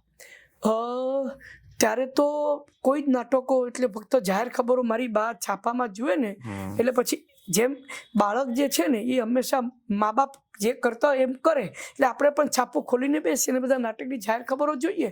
પણ એ વખતે સિનેમાની ટિકિટ ₹2.20. નાટકની મિનિમમ ટિકિટ તમારી ₹3 કે ₹5 હતી. તો અમે તો વિચારીએ ને કે ₹5 તો છેક છેલ્લેથી જોઈને કરતા તો ફિલ્મ તો તમે ગમે ત્યાંથી જુઓ, તમને પૂરેપૂરી દેખાવાની છે. નાટકમાં એવું નથી, પાછળ જો કદાચ સંભળાય, ઓછું સંભળાય, આ બધું થતું હોય. તો કે ચાલો આમાં તો 2 ફિલ્મો જોવાઈ જાય, એ પ્રકારની ગણતરીઓ અમે લોકો રાખતા. પણ નાટક લાઈનમાં જ્યારે નક્કી કર્યું કે જવાનું છે, તો પછી હું છાપા, જન્મભૂમિ, પ્રવાસીમાં જે પાનાઓ ભરીને જાહેર ખબર આવતી એ બધું જોઉં. એ છાપામાં એક કોમ્બિનેશન બધા જોતો કે રાઇટર કોણ છે, ડિરેક્ટર કોણ છે, એક્ટરો કોણ છે, એ બધું હું સ્ટડી કરતો. હું કહું ને કે કોઠાસૂઝ મારામાં હંમેશા રહી છે, એ હંમેશા રહ્યું છે. અને એ હું બધું જ જોતો. અને બેકસ્ટેજમાં મળતા પછી, અને પછી બેકસ્ટેજમાં જાઉં. એટલે પહેલી વાર હું ગયો બેકસ્ટેજમાં. અગેન એમાં પણ હું તમને કહું કે ત્યારે પ્રવીણ જોશી ને કાંતિ મળ્યા, એ 2 શીર્ષ નામ. પછી પ્રવીણભાઈ તો 19મી જાન્યુઆરી 1979માં ગુજરી ગયા. ઓકે. ત્યારે એ જ વર્ષ જ્યારે સૌથી પહેલા તમે કોઈ નાટકમાં એન્ટ્રી લીધી. તો પણ કાંતિ મળ્યા બહુ મોટું નામ. સો I should have gone to કાંતિ મળ્યા કે મારે તમારા ગ્રુપમાં કામ કરવું છે. હું એમાં નહીં ગયો. હું એક નવા માણસ પાસે ગયો એમ કરીને કે એમની ત્યાં ઘણા બધા હશે, ત્યાં ગર્દી હશે, અહીંયા આગળ લાઈન નહીં હોય, હાવ ખાલી હશે. બરાબર. એટલે હું લતેશ શાહ પાસે ગયો. અને પણ એ ઓફબીટ નાટકો કરે. અને તે પગલા ઘોડા નાટક હતું કે જેમાં મને તો કંઈ ગતાગમ પડતી નહીં આવા નાટકોમાં. મને ત્યારે પ્રીત પાનેતર બહુ મજા આવતી હતી. બરાબર. પગલા ઘોડા મારી આજે પણ સમજણની બહાર છે. પગલા ઘોડા મને સમજાતું નથી. તેંડુલકર સાહેબના નાટકો મને આજે પણ સમજાતા નથી. અચ્છા. આજે પણ નથી સમજાતા. મેં હમણાં આધે અધૂરે યુટ્યુબ પર જોયું. આધે અધૂરે એ NSD-માં તમે કોઈ પણ છોકરો પાસ આઉટ કરીને આવે ને એટલે પૂછો કયું નાટક કર્યું, આધે અધૂરે, નેશનલ સ્કૂલ ઓફ ડ્રામા. હા, એમાં બધા આવું કે આધે અધૂરે. ચાલો જોઉં તો ખરા મોહન રાકેશનું આધે અધૂરે છે શું. To all due respect to Mohan Rakesh, ordinary drama છે આવું મને લાગે. આમાં મને કંઈ બહુ એમાં કંઈ બહુ એવી કોઈ મજા નહીં આવી મને. આવા નાટકો તો અમે ઘણા કર્યા છે. કદાચ એ વખતે કદાચ એ નવો વિચાર હશે કદાચ, પણ મને બહુ મને ગિરીશ કર્નાડનું હૈવદન મને આજે પણ મને એ નાટક ક્લાસિક છે એવું મને લાગે છે આજે. So what my point is કે હું આ બધા નાટકો સાથે હું મારી જાતને હું બહુ રિલેટ નહોતો કરી શકતો, પણ એક વખત બેકસ્ટેજ તો જોવા મળશે. બિલકુલ. એમ કરીને બેકસ્ટેજ વર્કર તરીકે હું એન્ટર થયો અને પછી ધીરે ધીરે હું મારા કામથી લોકોને પ્રભાવિત કરતો ગયો. ત્યારે તમે જરાક થોડુંક એવું પણ કરો ને કે ભાઈ તમે એવી રીતે કામ કરો કે એની નજરમાં આવો. એ બધી તો જે ઓર્ડિનરી ટ્રિક્સ હોય એ બધી મેં પણ અજમાવી છે, એવું નથી. એટલે અત્યારે જે ડાપણ આવ્યું છે ને જે એ આટલા વર્ષોનો નિચોડ છે, પણ બાકી મેં કરેલી નીચતાઓ, મેં કરેલા હલકા કામો એ બધા મને આજે પણ હોન્ટ કરે જ રાખે છે. રિગ્રેટિંગ આ ન કરવું જોઈતું તો આ બધું જ આવે ને. બધા જ આઈ થિંક બધા માટે આવું હશે કે જે તમે અમુક યુ સી તમે બોલો છો. હા, હું બોલું છું. ફરક એટલો જ કે તમે બહુ પહોંચતા પામતા ન હો ને જ્યારે, હાઉ ટુ સર્વાઈવ. મારે સર્વાઈવ થવાનું છે. હું કેમ કરું? મારે બધી ચાલાકીઓ તો કરવી જ પડે. એ કરી મેં પહેલેથી એવું તમે કે you wanted to become something. એ વખતે એ ડ્રાઈવ હતી મારી કે આવું મારે કરવું છે. અત્યારે જ્યારે એવું થઈ ગયું છે ત્યારે મને એમ લાગે છે કે it's okay. You are feeling content. હા, એટલે કન્ટેન્ટ નહીં, પણ મને એમ લાગે છે કે હા ઠીક છે, હોય તો એ શું, ન હોય તો એ શું, એ મુદ્દો નથી. વાત એ છે કે તમારી જાતને એમ્પાવર કરવાની, તમારી જાતને એનલાઇટન કરવાની જે વાત છે ને એ સૌથી ઇમ્પોર્ટન્ટ છે અત્યારે મને એવું લાગે છે. રાઈટ. અને આમ ને આમ તમે 100 થી વધુ નાટકો કર્યા? 103. મારું આ ત્રંબક 3 બાયડી વાળો એ 103મું નાટક છે. અને 25,000 થી વધારે પ્રયોગો અંદાજે? હા, હશે. ને હજી પણ કોઈ થાક નહીં જ્યારે સ્ટેજ પર આવો એટલે એ જ એનર્જી જે પહેલા દિવસ હશે? બિલકુલ. Theatre is nothing but energy. What keeps you going? તમે survival. You can do a lot of things. Survival માં તો you can do web series, you can do movies, you can do a lot of things. But I'm noticing that, correct me if I'm wrong, કે તમે theatre માટે જે તમારો એક પ્રેમ છે એ તમે અકબંધ રાખ્યો છે. એ તમારી કદાચ ગુજરાતી ભાષા માટેની પણ વાત હોય, કદાચ રંગમંચની પણ વાત હોય. મને આવા કશા પ્રેમમાં રસ નથી. તો હું કહું તમને ફરક શું છે તે. મારો મુદ્દો એ છે કે કોઈને ત્યાં નોકરી કરવા કરતા મારે ત્યાં લોકોને નોકરીએ રાખવું. આ મારો બેઝિક સ્વભાવ છે. એ તો તમે કદાચ સિરિયલ્સમાં પણ કરી, તમે તો ઘણી બધી પ્રોડ્યુસ પણ કરી છે. મેં સિરિયલ કરવાનો પ્રયત્ન કર્યો ને એમાં હું ઊંધે કાંધ પછડાયો. કલર્સ ગુજરાતીમાં મેં 5 સિરિયલો કરી, લગભગ 1800 કરતા વધારે મેં એપિસોડ કર્યા, અને એમાં મેં બહુ મોટો લોસ કર્યો ગુજરાતી સિરિયલોમાં. ગુજરાતી સિરિયલ કલર્સ ગુજરાતીમાં બજેટ એટલું ઓછું કે ડિમાન્ડ શાહરૂખ ખાનની ને શકલ જોની લીવરની એવી હાલત હતી ત્યાં આગળ. સાહેબ ત્યાંના લોકો ત્યાંના પ્રોગ્રામિંગ જે હેડ હોય એ કે એની નીચેના લોકો જે હોય એ ₹1 આપે અને ₹1.5 કામ કરાવવા માંગે. અને મને એમ થાય કે ચાલો ને કરું જરા, હું કંઈક વસ્તુ સારી થાય તો અહીંયાથી પછી હું એક્સપાન્ડ કરીશ. એમ કરતા કરતા હાર્યો જુગારી બમણું રમે કરતા કરતા હું દેવાના ખાડામાં ડૂબી ગયો. કલર્સ ગુજરાતી નામ દઈને કહું છું. અને મેં ત્યારે એ લોકોને કહ્યું હતું કે તમે જે તમારી આ જે એટીટ્યુડ છે ને એને કારણે એક દિવસ એવો આવશે કે લોકો દેવાળું પૂછશે ને લોકોને કલાકારોને પગાર નહીં આપે. અને એવું જ થયું. એક પ્રોડ્યુસરે બેન્કરપ્સી ફાઇલ કરી, નામ નહીં આપું, કલર્સ ગુજરાતીમાં. એટલે શું છે, એ લોકો પોતાનો પગાર માટે કરે છે ને. સામેવાળા માણસનું જે પણ થાય, પોતાની 15 પૈસાની રબડી માટે એની આખી મીઠાઈની દુકાન કઢાઈમાં પડી જાય તો 6 પડી જાય. મારો પગાર ચાલુ રહેવો જોઈએ. કલર્સ ગુજરાતીમાં છે, અત્યારનું મને ખબર નથી. ઓકે, પણ ત્યારે તો હતું જ. પણ યુ આર હેપી વિથ નાટકમાં અત્યારે? પણ નાટકમાં એટલી ઇન્કમ છે? હું એ જ મને છે ને તે સિરિયલોમાં કામ કરવું છે.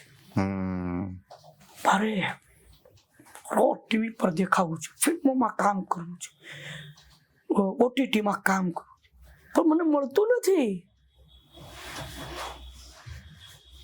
તમે હમણાં તો ગુજરાતી ફિલ્મો કરી ને?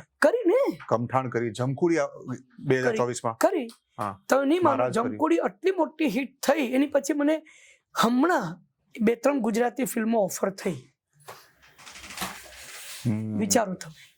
અગેન એમાં એક વસ્તુ શું થાય તમને કહું કે હું જો કે નહીં હવે મારે છે ને તે 5 વર્ષ મારે હવે ટીવી સિરિયલને ને OTTને ને ફિલ્મોને આપવા છે, બીજું કંઈ નથી. એવું નહીં, આવું હું નથી કરવા માંગુ. મને એમ થાય કે આખી રોટલીની લાઈમાં અડધી રોટલી હું શું કામ છોડું. અને એ જે સાતત્યને કારણે મારી એક બ્રાન્ડ ઊભી થઈ છે. મારી બ્રાન્ડ કઈ ફિલ્મોથી નથી ઊભી થઈ. મારી બ્રાન્ડ જે ઊભી થઈ છે નાટકોને કારણે થઈ છે, થિયેટરને કારણે થઈ છે. સતત નાટકો કરતો રહો અને એકનું એક કામ તમે કરો ને એટલે પછી તમને આવડી જાય. તો મને આવડી ગયું. તો મને એમ થાય કે અડધી રોટલી મળે છે તો બેસીને ખાને ભાઈ. ખાલી ખોટી આખી રોટલી પછી અને ત્યાં મળે કે નહીં મળે ખબર નથી. બરાબર. એટલે તમે ત્યાં જાઓ પછી નહીં મજા નહીં આવી, બેસી ફરી પાછા અહીંયા આવો, પછી પાછા 1-2 નાટકો, ફરી પાછા ત્યાં જાઓ, અહીંયાની લિંક તૂટી જાય. તો આ બધી સ્ટ્રેટેજી છે. મેં તમને કહ્યું ને, હું બહુ પહેલા દિવસથી હું સ્ટ્રેટેજિકલી વિચારવા વાળો માણસ છું. બહુ જ સ્ટ્રેટેજિકલ રહ્યો છું. ઓલવેઝ હું એની સાથે રહ્યો છું. મને એમ હતું કે ટીવી સિરિયલમાં યાર બહુ પૈસા છે, ટીવી સિરિયલ કરવી જોઈએ. કરી, માફક નહીં આવી, લોસ થયો. અચાનક હું હેન્ડ ટુ માઉથ આવી ગયો. અચાનક આમમાંથી આમ આવી ગયો. કયા વર્ષની વાત છે?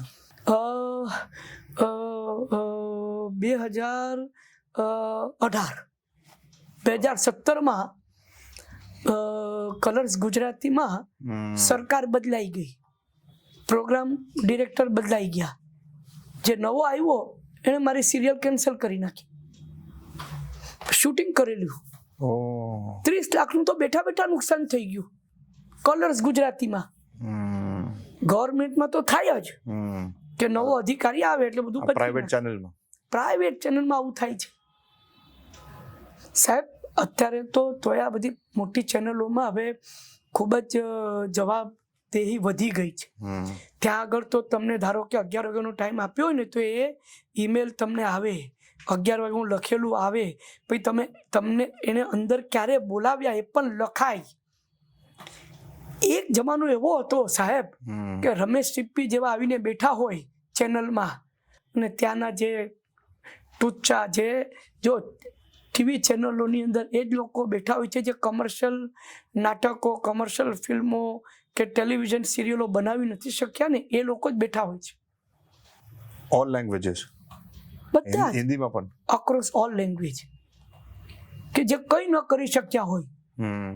ડ્રામા સ્કૂલમાં પછી NSD હોય કે તમારી બરોડાની MS યુનિવર્સિટીના ડ્રામા ડિપાર્ટમેન્ટમાં જેટલા પણ છે બધા નિષ્ફળ માણસો બેઠા છે.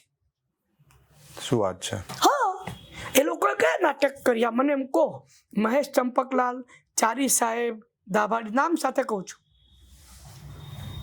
મહેશ ચંપકલાલ પાસે લોકો શીખીને આવે પછી કે અમારે તો બધું ભૂલવું પડશે. અહીંયા તો આખી કાર્ય પદ્ધતિ જ જુદી છે. મહેશ ચંપકલાલ કે વેર ઇઝ ધી પ્રોસેસ? તો આ ડાયલોગ બોલ્યો એનો પ્રોસેસ શું છે? અરે અહીંયા લોકો ઊભા થઈને જતા રહેશે. યુ સી, તમારી પાસે તમારી કવિતા, તમારા નાટકો એવા જ હશે જેવા પ્રેક્ષકો એપ્રિશિએટ કરશે. તમે પછી એ લોકોને તેંડુલકરનું બેબી નાટક આપો એટલે ગુજરાતી પ્રેક્ષક નહીં છીનવી શકે. તમારે એ બાબતનું ધ્યાન રાખવાનું છે ને. આજે તમે એવું છે કે 2 વર્ષના બાળકને તમે કેમ ગળ્યું શરબત આપો છો, કેમ સુગર કોટેડ આપો છો? ગુજરાતી પ્રેક્ષક એ છે. અને હું ટીકા નથી કરી રહ્યો. દરેક ઓડિયન્સની પોતાની એક તાસીર હોય છે. દરેક પ્રેક્ષકો પોતાના વિચારો પ્રમાણે, એટલે એ જેવા પ્રેક્ષકો એવા નાટકો.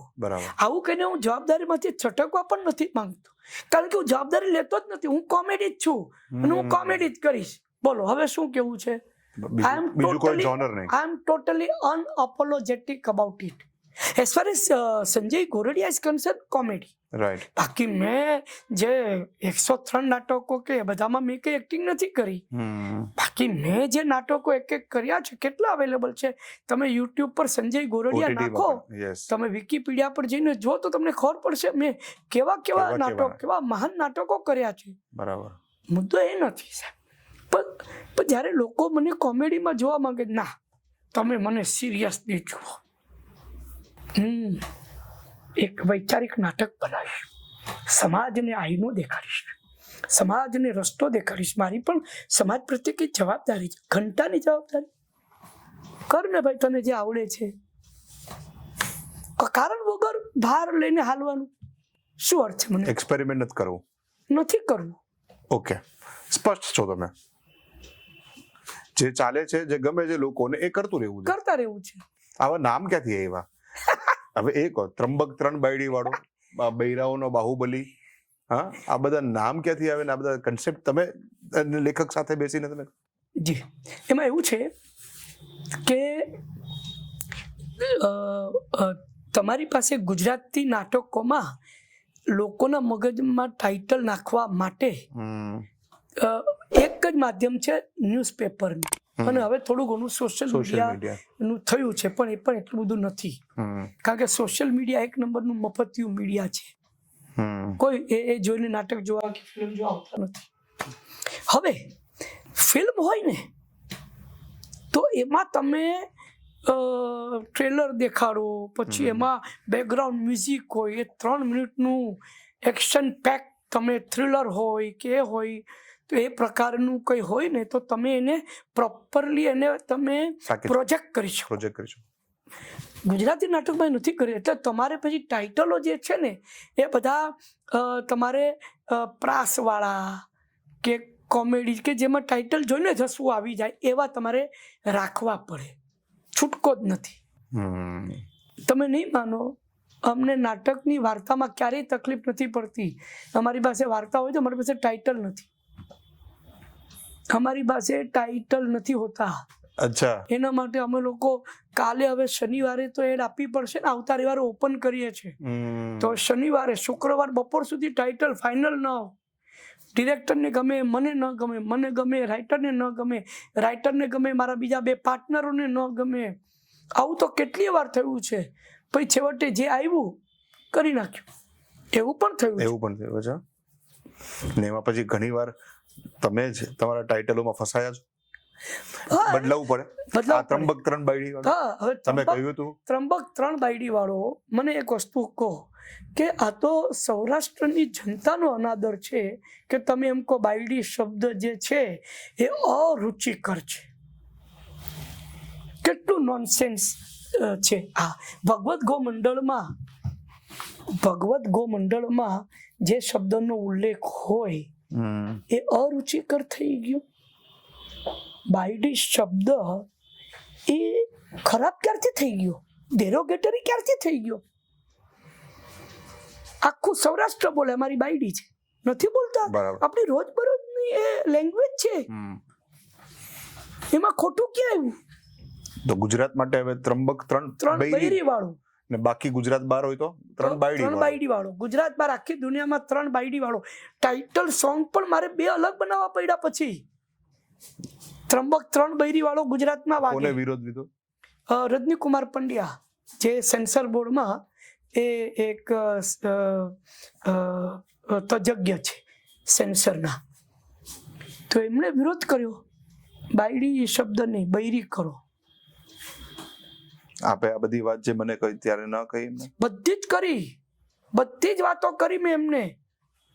પછી તો એ મારું નાટક જોવા પણ આવ્યા અને મને આવીને મળ્યા પણ ખરા કે બહુ મજા આવી સંજયભાઈ, આમ તેમ, એ બધું જ થયું. પણ એટલું મારું નુકસાન કરતા ગયા કે મારે નવેસરથી ગીત રેકોર્ડ કરાવવું પડ્યું, નવેસરથી ટાઇટલ ડિઝાઇન બનાવવી પડી, અને પછી બધું યાદ રાખવાનું કે અહીંયા પાછું ક્યાંક બાયડી શબ્દ નીકળી ન જાય ને એવું બધું. બરાબર. પણ તદ્દન એમને સમજણ જ નથી કે જુવાનીઓ આજકાલ શું ભાષા બોલે છે. શું થયું? ફાટી ગઈ તારી? આવું નથી બોલાતું? કેમ પોળી થઈ ગઈ? આવું નથી. હું તો બાકી 2-4 ફિલ્મો તો જુઓ તો તમને ખબર પડે. તો શું ફિલ્મો સેન્સર નથી થતી? થાય છે, પણ ત્યાં 86 વર્ષનો બુઢો નથી બેસેલો હતો.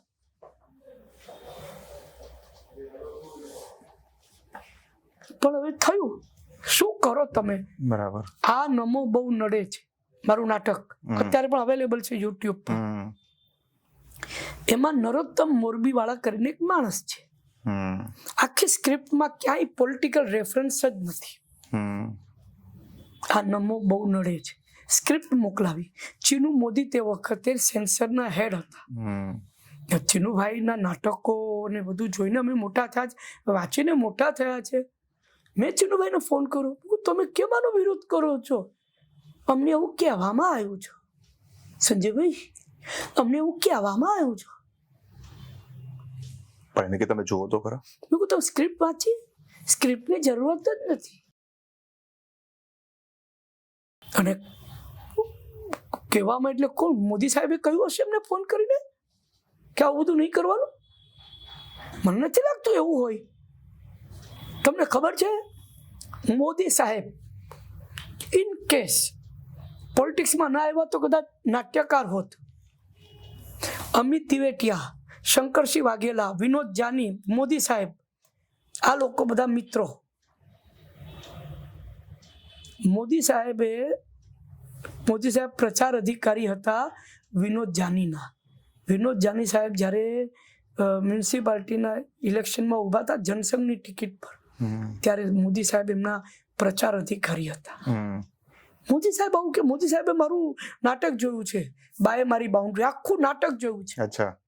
અને એમાં આવતું હતું નમોનો રેફરન્સ આવતો હતો કે જરા ફોન લગાડો તો અમને. તો કે આ લે લગાડી આપ્યો. ત્યાં લગાડતા એની બૈરીને કે લગાડતા નથી આવડતું, લે. તો કે નહીં તમે વાત કરો. તો કે કોણ? કે મોદી સાહેબ છે. હે? તો તરત બંધ કરી દે છે. એ કેવો રેફરન્સ આવે? બરાબર. એવા ઘણા રેફરન્સ છે મોદી સાહેબને, પોતે જોઈને એમણે બહુ એન્જોય કર્યું. મને નથી લાગતું કે ઉપરા કુંભાર કરતા ગધેડા ડાયા. શું કરો તમે? ચા કરતા કેટલી ગરમ. પછી મેં એમને કહ્યું આ નમોને બહુ નડતા નહીં, એ આપણે રાખીએ તો કે હા એના પર વિચાર થાય.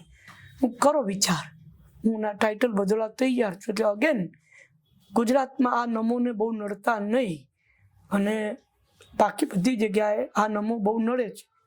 અને પછી એ અમને ડિજિટલ રાઇટ્સ આપ્યા, અને આજે યુટ્યુબ પર આ નમો બહુ નડે છે નાટક છે જ. એ છે જ. શું ઉખાડી લીધું સેન્સર વાળાઓએ? અને એ નાટકમાં ક્યાંય કોઈ જગ્યાએ એ ડેરોગેટરી નથી. And why would I do? તે વખતે તો મોદી સાહેબ ગુજરાતના ચીફ મિનિસ્ટર હતા. હું કેમ આવું કરું? શા માટે? બરાબર. તમે એ વિવેક બુદ્ધિ નથી. આ લોકોમાં કયા રેફરન્સમાં બોલાય છે, કઈ રીતે બોલાય છે. પછી લોકોએ સોશિયલ મીડિયા પર ચલાવ્યું કે બહુ પત્નીત્વને પ્રોત્સાહન આપતું નાટક ના અલા પણ તમે જોયા વગર બોલશો. પછી રજનીભાઈએ જોયું આવીને બહુ સરસ, એમાં એવું કંઈ હતું નહીં. એવું જ છે પણ એવું નથી. નાટક જો એટલે ખબર પડે તમને. બરાબર. 3 બાય એવું નથી કે 3 બાયડીનું તો કઈ છે જ નહીં, એવું નથી. 3 બાયડીનું જ છે, પણ એ ક્યાંય પણ ઇલીગલ કઈ કામ કરતો જ નથી. બરાબર છે. One of the again disadvantages of social media, જોયા વગર બધા પોતાનો ઓપિનિયન ક્રિએટ કરી દે છે. મફતિયાઓ, તદ્દન મફતિયાઓ. આ ધંધા છે એમના. બરાબર. તમે ઘણા બધા દિગ્ગજો સાથે કામ કર્યું. જ્યારે તમે શત્રુઘ્ન સિન્હા સાથે, જયા બચ્ચનજી સાથે, અલગ અત્યારે ગુજરાતી રંગમંચની વાત કરીએ તો તમે ને સિદ્ધાર્થભાઈ are one of those who are leading the show. અને બધા જ શો હાઉસફુલ થાય છે. આપના શો જોવા બહુ ગમે બધાને. તો જે પહેલા પણ હતા, અત્યારે કદાચ ક્યાંક કેતકીબેન પણ છે, કેતકીબેન દવે પણ છે. અપરાજી ઇઝ ઓન એન્ડ ઓફ કહી શકાય. હા, બરાબર.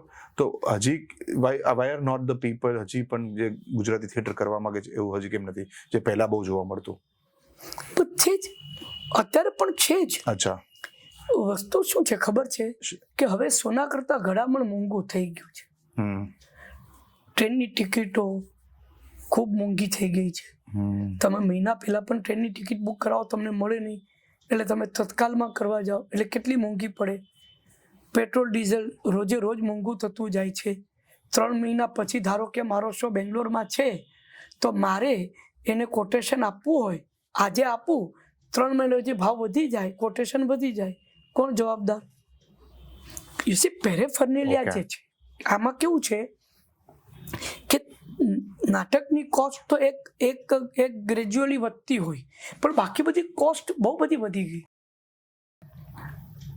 એને કારણે કેવું થાય, ધારો કે આજે અમદાવાદમાં ગ્રુપ ચલાવે છે, એમને બધા પાસેથી 1000 રૂપિયા લીધા છે કે વર્ષના 5 નાટક બતાવીશ, અને એક ગણતરી માંડી છે કે આટલા રૂપિયાનું નાટક આવશે.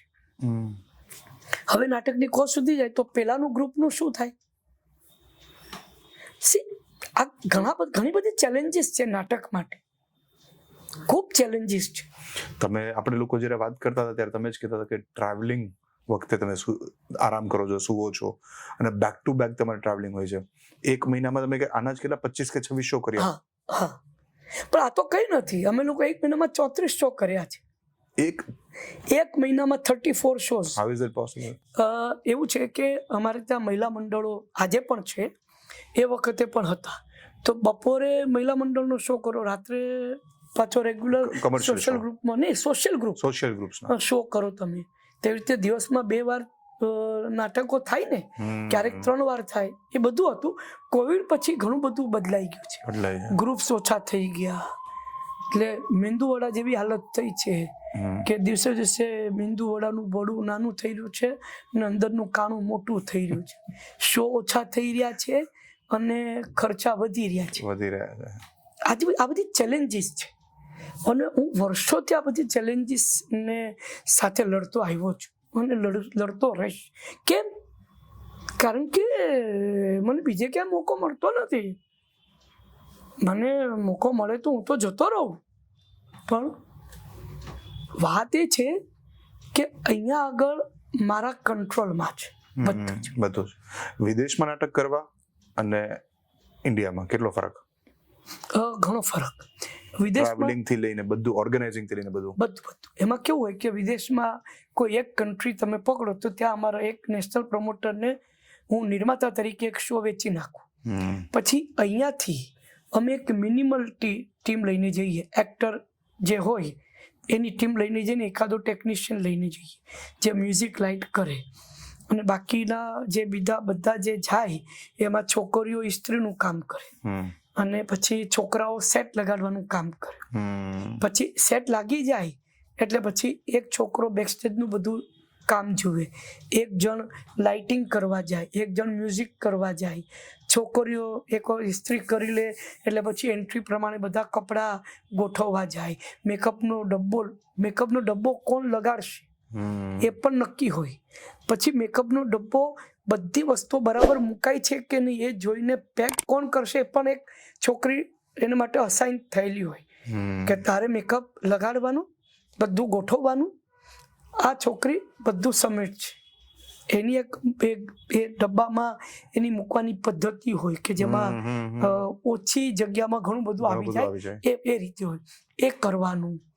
અમારે શો પૂરો થાય એટલે પછી અમારા બધા કપડાં જે છે એની એક સાદી ઘડી કરીને બધા કપડાં લઈ ને કપડાની જે બેગ હોય ને એની આજુબાજુમાં મૂકી દેવાના બાજુમાં.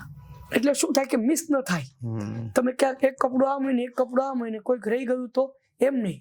તમારા કપડાં જાતે ઘડી કરી તમારે મૂકી દેવાના. પછી એ પેકિંગ પેલી છોકરી કરી લેશે. છોકરાઓ સેટ કાઢે શો પત્યા પછી. અને પછી બેગ ભરવા માટે એક વ્યક્તિ હોય કે જેમાં બેગ પણ તમારે અમુક રીતે જ ભરવાની હોય. અને પાછું વજનનું ધ્યાન રાખવાનું હોય કે ભાઈ 4 વિંગ જ આવી જોઈએ. 5મી વિંગ આવી જાય તો બેગનું વજન વધી જાય. 4 વિંગ, 4 કપડા, આ બધું સેટ હોય અને બહુ મજા આવે. વિદેશમાં રેમ્યુનરેશન ને ઇન્ડિયામાં કેટલો ફરક? બધા કલાકારોને ડબલ પેમેન્ટ મળે. અચ્છા. ત્યાં જાય એટલે બધાને. વાહ. અને નાટકના જીવનમાં તમે જેમ કહ્યું કે એડવાન્સમાં તમે એક શેડ્યુલ કરી નાખો છો, પહેલેથી તમારા પ્રમોટરને આપી દો, ઇન્ડિયા હોય કે બહાર. એક કમિટમેન્ટ થઈ ગયું છે. એ દરમિયાન કોઈ સુખ દુઃખનો પ્રસંગ બને કે કોઈ માંદગી આવે, show must go on? Normally show must go on. કોઈ જ કલાકાર એમ ન વિચારે કે યાર આ બહુ આમ એવું લાગે કે એ કલાકાર ઊભો થઈ શકે એમ નથી કે ઊભી થઈ જ શકે એમ નથી તો પછી અમે તરત જ એનું રિપ્લેસમેન્ટ કરીએ. એવો કોઈ બનાવ યાદ આવે છે તમારા લાઈફમાં? ખૂબ બધા થયા છે એવા તો, ખૂબ બધા કે જેમાં પડ્યા હોય કે પહોંચવું પડવું હોય ને પહોંચી ના શક્યા હોય. બહુ થયું છે, ઘણું બધું થાય તમારે. પણ પછી શું કેવું થાય કે પહેલાં તો અમે વિચારીએ કે આના વગર થઈ શકે એમ છે. ધારો કે આ કેરેક્ટર કાઢી નાખીએ તો કે ના એ તો નથી થાય, તો કે કામ કર તું આ રોલ કરી નાખ, તું આ કરી નાખ. એવી રીતે બેકસ્ટેજ વાળો હોય તો એને કહે કે તું આ એક નાનો રોલ કરી નાખશે. એવું હોય બધા એક્ટરો એમાં કોઈકનો નાનો રોલ હોય, કોઈનો મોટો રોલ હોય, બધા એક્ટરો સારા હોય તો એ કામ કરે તું આ કરી નાખ. કેમ બધાને ડાયલોગ યાદ હોય એવું સ્વિચ કરી દો. એવી રીતે પણ કરીએ. એવી અલગ અલગ પદ્ધતિઓ છે. અલગ અલગ. આજની તારીખે કોઈ પણ નવું તમારું નાટક આવે, એનો પહેલો શો થાય એની પહેલા એમ નર્વસનેસ થાય કે આવે નહીં? દરેક શો પહેલા થાય.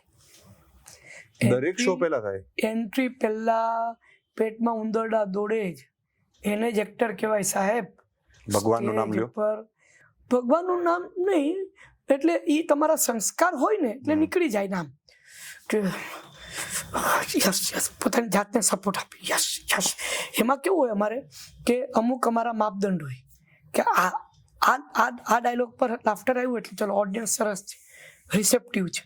જેમાં લાફ્ટર ના આવે તો વધારે નર્વસનેસ થાય કે યાર આ બહુ કઠણ ઓડિયન્સ છે યાર. તો એક વાર સ્ટેજ પર જાઓ એટલે પછી જાઓ. એ આપનો અત્યાર સુધીનો અનુભવ. યસ. કે ઇટ કમ્સ બેક. એવા ક્યારે દિવસો જ્યારે કે કોઈ નાટક નથી ચાલ્યું, નથી લોકો હસતા, એવું બન્યું છે? ખૂબ બન્યું છે. અને ત્યારે તમને તમારી જાત પર સંશય થવા લાગે કે યાર મેં તો આમ વિચાર્યું હતું, આ આમ થઈ ગયું, ચાલો કેમ કરશું યાર. પણ ત્યારે હું શું કરું, કંઈ વાંધો નહીં, જેટલું ચાલે એટલું ચાલો તો તરત નવું નાટક કરી નાખીશું. ઓલી વાર્તા હતી ને, કારણ કે સતત કરવાનું શું, નાટક કરવાનું, વાર્તાઓ વિચાર કરી રાખવાની. કોઈક સરસ જોક યાદ આવે તો એને કઈ રીતે નાટકમાં ઇન્ક્લુડ કરી શકાય એ વિચારવાનું. આ બધું સતત ચાલતું હોય, બીજું તો કઈ કામ જ નથી ને. બરાબર. આ સિવાય કામ શું? ફેલિયરના દિવસોમાં સંજયભાઈ, તમે નાટકની વાત કરી, એની પહેલા સિરિયલ્સની વાત કરી, કલર્સ ગુજરાતીની વાત કરી. ફેલિયર જ્યારે કોઈ વ્યક્તિને આવે છે ને ત્યારે અનેક પ્રકારના વિચારો આવે છે. ત્યારે કાંઈક એ ભગવાનનું શરણ લે છે કે કંઈક એસ્ટ્રોલોજીનું હોય કે બીજું ત્રીજું હોય, વોટ ઇઝ યોર થોટ? નહીં, you keep on doing work. હા, ફેલિયરના સમયમાં મેઇનલી મારા માટે કોવિડ વાળો પીરિયડ જે હતો ને એ મારા માટે બહુ મોટો આઈ ઓપનર હતો. આઈ થિંક મારા માટે ઘણા બધા લોકો માટે, ઘણા બધા લોકોના પાઘડીના વળ છેડે આવી ગયા હતા. એક ઇનસિક્યોરિટી આવી ગઈ હતી એબ્સોલ્યુટલી કે આમને આમ જ ચાલતું રહ્યું તો શું થશે આપણું. બધા ગણવા લાગે, ઓલામાં પેલા અકાઉન્ટમાં આટલા પડ્યા જ, આમાં આટલા પડ્યા જ, યાર ઓલો 50,000 એને કે હમણાં નથી ભાઈ, અમારે જ્યાં વાંધા છે ક્યાં આપીએ, આવું થાય. કોવિડ નહોતું ત્યારે કેવું કે કેટલા દિવસમાં પાછા આપીએ, હું મહિનામાં આપી દે હાલે પૈસા, એમ કરતા હતા આપણે. પણ કોવિડમાં એ પીરિયડ જે હતો ને મારા માટે બહુ કપરો પીરિયડ હતો. અને જે મારી આ સિરિયલ બંધ થઈને પછી, કારણ કે પાછી એક્ઝેક્ટ કોવિડ પહેલા જ બંધ થઈ 2018માં 22માં ને 2017માં બંધ થઈ. પણ અને બંધ થઈ ને તો એ પણ કેવું છે કે ભાઈ એનો પ્રોગ્રામિંગ હેડ જે છે નવો આવેલો એ બોલાવે કે આ નથી મજા આવી રહી, અથવા તો 2 સબ્જેક્ટ સરખા થઈ ગયા છે, આવું કંઈ જ નહીં. મને બારોબાર કેવડાવી દેવામાં આવ્યું કે તમે કામ કરો, તમે કરો ને આ હું તો નવો પ્રોજેક્ટ આપું છું, એમાં તમે કવર કરી, એવું પણ નહીં થયું. એટલે મારા માટે સીધું નુકસાની ગણી લેવા સિવાય છૂટકો જ નહોતો. તો એ પીરિયડ મારા માટે બહુ કપરો હતો. એટલે હું મારી ઓફિસ વેચવા ગયો, કારણ કે મેં એના માટે તો ઓફિસ લીધી હતી. જ્યારે હું વેચવા ગયો ત્યારે ખબર પડી કે કોઈ લેવાલ જ નથી. આજ દિન સુધી ઓફિસનો કોઈ લેવાલ નથી. તમે કેન યુ બિલીવ? આમાં શું થાય છે કે નસીબ ખરાબ હોય ને તો તમારા નોર્મલી પ્રોપર્ટીના ભાવ હંમેશા વધ્યા જ છે મુંબઈમાં, ક્યારેય ઘટ્યા નથી. મારા કેસમાં ઘટ્યા છે. અને એમાં લેવાલ તો નથી જ. અચ્છા, બોલો. એટલે તો આપણને શું લાગે કે આમ કરી નાખું, આનું આમ કરી નાખું, આપણને કોઈ વાંધો નહીં આવે. પણ જ્યારે પડે છે ત્યારે બધું જ પડે છે. આ નિયમ મેં હંમેશા યાદ રાખ્યું છે કે અત્યારે ખરાબ સમય ચાલી રહ્યો, ચૂપચાપ બેસી રહો, સર્વાઈવ થઈ જાઓ. ધર્મિષ્ઠ છો? નથી, તદ્દન નાસ્તિક છું. માળા, પૂજા, ભગવાનનું નામ કશું જ નહીં, કશું જ નહીં. ઘરમાં મંદિર? મારી બા હતા ત્યારે મારે ત્યાં લાલાની સેવા થતી હતી. મારી વાઈફ લાલાની સેવા કરે છે, એ બધું જ છે મારા ઘરે. અને કોઈ પૂજા કરતું હોય અને કે ચાલ ને મંદિરે, તો હું જાઉં અને હું પગે પણ લાગું. મને મારો ભગવાન પ્રત્યે કે ધર્મ પ્રત્યે તિરસ્કાર નથી, બિલકુલ નહીં. કોઈ પણ ધર્મ પ્રત્યે મારો તિરસ્કાર નથી. અગ્રીડ. પણ મંદિરે જવા માટેની એક ઓલી ઈચ્છા ના થાય? ઈચ્છા નથી. બરાબર. એનું કોઈ કારણ? કારણ મને મારા ઘણા બધા સવાલોના જવાબ નથી મળતા. એટલે ઘણા બધા સવાલોના જવાબ નથી મળતા. મને એમ થાય કે હું શું કામ એ હું કરું કે ભાઈ લાલબાગચા રાજા ના દર્શન કરવા, તમને ખબર હશે બરાબર કે ગણપતિના દર્શન કરવા લોકો લાઈનમાં ઊભા રહે. હું નથી ઊભો રહેતો, મારે દર્શન નથી કરવા. મને નથી લાગતું કે હું ત્યાં જાઉં અને હું મૂર્તિ જોવા જઈ શકું. અને લોકો મૂર્તિ જોવા જાય, કેટલી મોટી મૂર્તિ ખબર છે, 40 ફૂટ ઊંચી મૂર્તિ છે, 40 ફૂટ ઊંચી. ચલો જઈએ. તમે મૂર્તિના દર્શન કરો છો, ભગવાનના નથી કરતા. જો ભગવાનના દર્શન કરવા હોત તો તમે ઘરમાં બેસીને જ એને યાદ કરી લીધું હોત.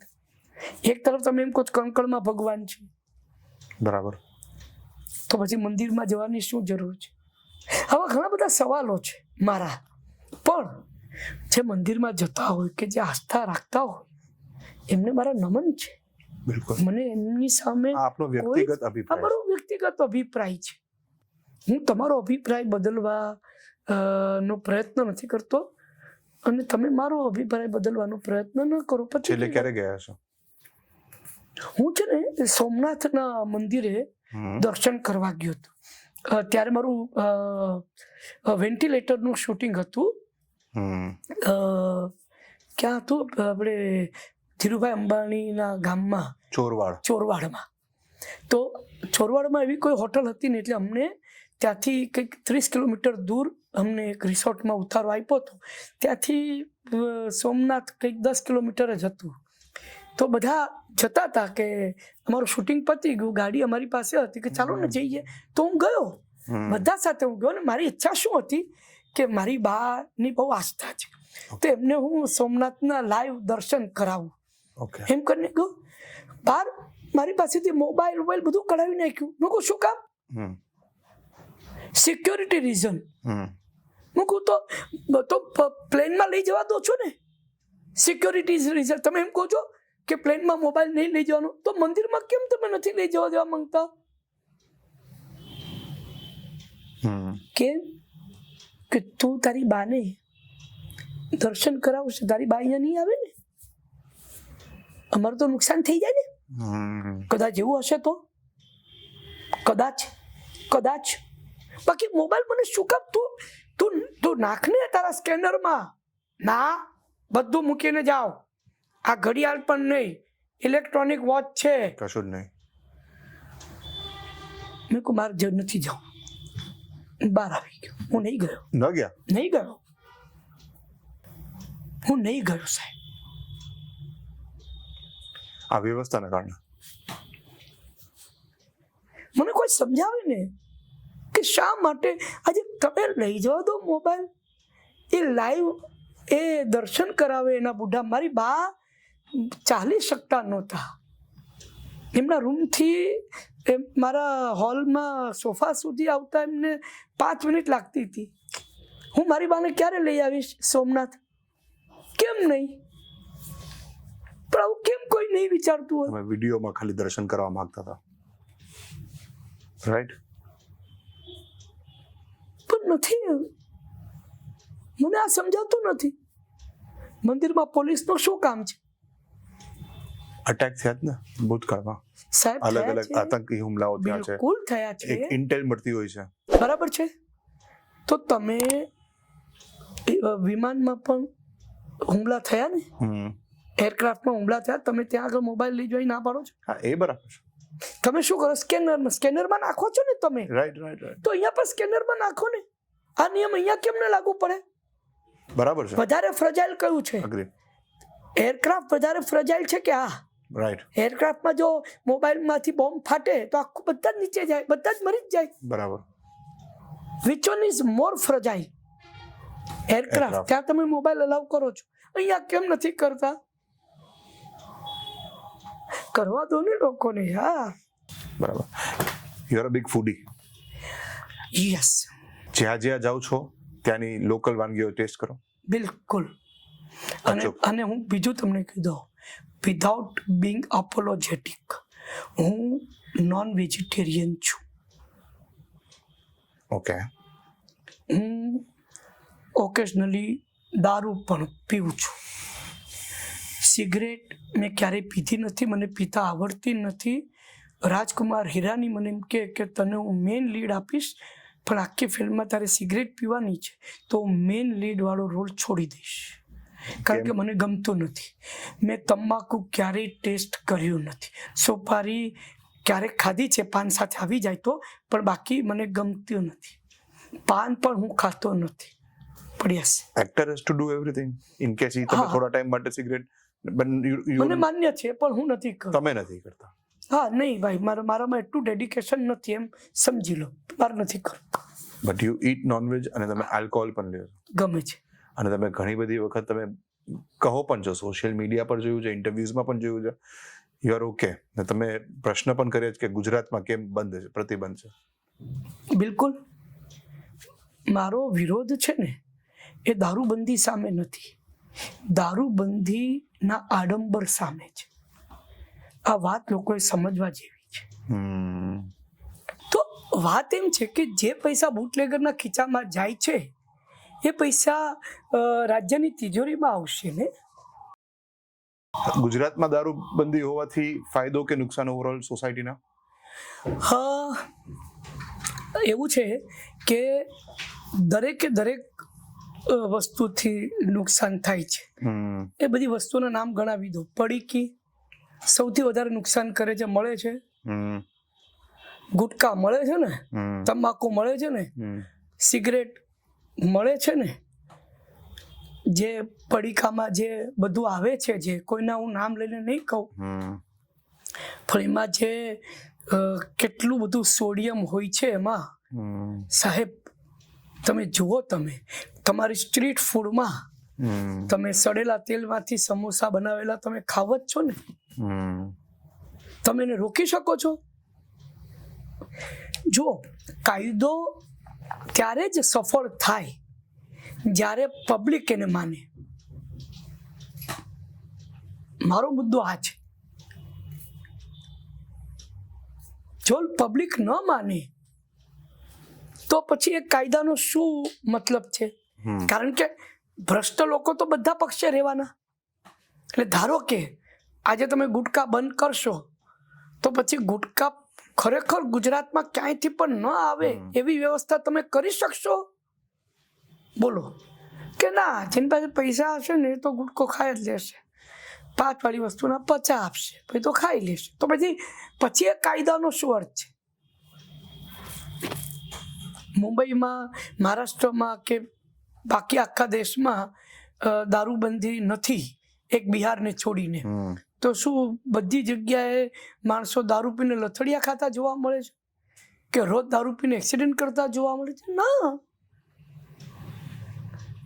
હું એક વાત માનું છું કે જે મહારાષ્ટ્રમાં જે દારૂબંધી નથી અને એમાં જે દારૂની છૂટ છે, એ પ્રકારની છૂટ માટે હજી ગુજરાત તૈયાર નથી.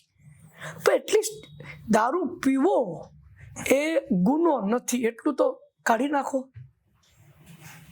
ને ગુજરાતે જે હમણાં ક્યાંક એક લિબરલ થયા ગિફ્ટ સિટીમાં, ને એમાં જે એક ફિલ્મફેર એવોર્ડ હમણાં યોજાયા હતા ગત વર્ષે, ને એમાં તમારો સૌથી પહેલો ફોટો તો પોસ્ટ કર્યો હતો કે કોઈ પણ પ્રકારની ચિંતા વગર કોઈ નહીં, કોઈ પણ જાતની ગુનાહિત લાગણી વગર મેં ગુજરાતમાં બિયર પીધો ને પોસ્ટ કર્યો. તો અને મને એમ લાગે છે કે બીજેપી કટિબદ્ધ છે.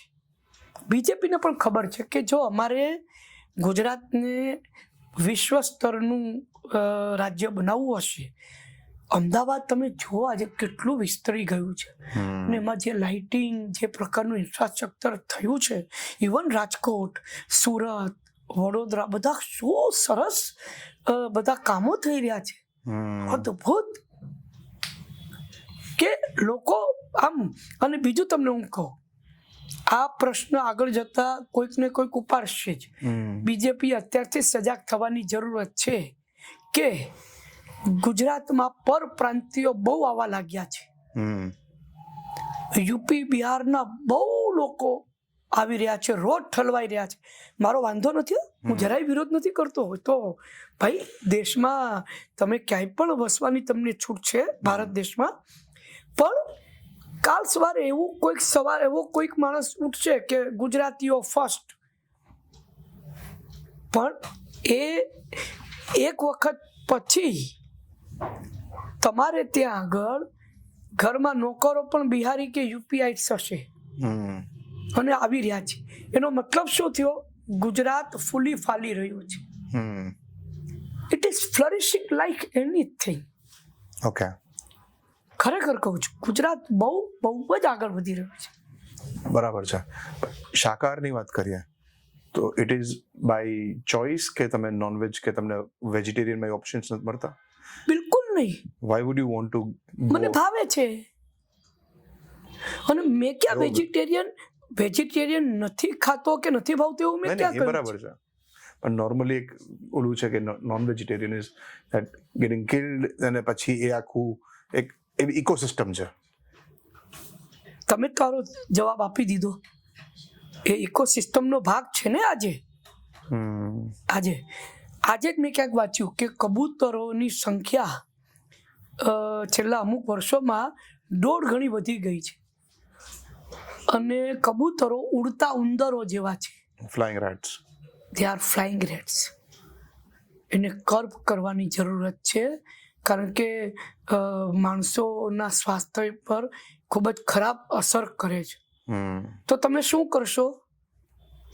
નહીં મારો એને? તમે મને એમ કહો, ઇકોસિસ્ટમનો ભાગ છે. હવે હું એમ કહું કે એનિમલ કિલિંગ ઇઝ બેડ, હું નહીં ખાઉં એટલે શું કિલિંગ અટકી જવાના છે?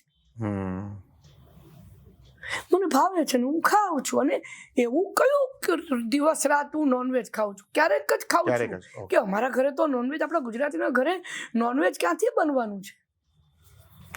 પણ હું નોનવેજ પણ ખાઉં છું. વેજીટેરિયન તો ખાવ જ છું. નોનવેજ વાળાનો ફાયદો શું છે કે એ લોકો વેજીટેરિયન ખાતા જ હોય છે. વેજીટેરિયનનો પ્રોબ્લેમ છે કે નોનવેજ નથી ખાઈ શકતા. બરાબર. બાકી હું તો વેજ જ ખાઉં છું દિવસ રાત. ક્યારેક નોનવેજ પણ ખાઉં છું. હું જ્યારે પરદેશમાં જાઉં તો ત્યાં આગળ નોનવેજ ના ઓપ્શન્સ વધારે હોય ધારો કે, અને મને એમ લાગે કે આ ખાવા જેવું છે તો ખાઉં. તેમાં એટલે હું શું કહેવા માંગુ છું કે હું છે ને તે એવો આડંબર નથી કરતો કે ભાઈ હું છુપાઈને હોટલમાં જઈને એક ચિકન ખાઈને આવતો રહું, એવું નથી કરતો. હું ખુલ્લે આમ કહું છું, તમારે મને ટ્રોલ કરવો છે કરો, તમારે મને બ્લોક કરી દેવો છે કરી દો, મને કોઈ વાંધો નથી. હમણાં મારા ઘરે 31 ડિસેમ્બરની પાર્ટી હતી તો મેં એનો વિડીયો બનાવીને મૂક્યો હતો સોશિયલ મીડિયા પર જોયો. હા, કે બધા આવશે.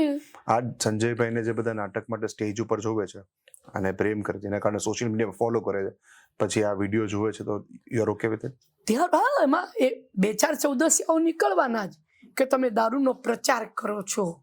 એટલે પ્રચાર ક્યાંથી આવ્યો? એન્જોયમેન્ટની વાત આવી કે અમે 31 ડિસેમ્બર એન્જોય કરીએ છીએ. તમે એમ કહો છો અરે અમારે અમદાવાદમાં આવું કે અલા અમદાવાદમાં દારૂ નથી, મ્યુઝિક તો અલાઉડ છે ને, તો કરને તારા ઘરે 31st પાર્ટી, બધાને જ્યુસ પીવડાવજે. એ તો કરતા નથી તમે.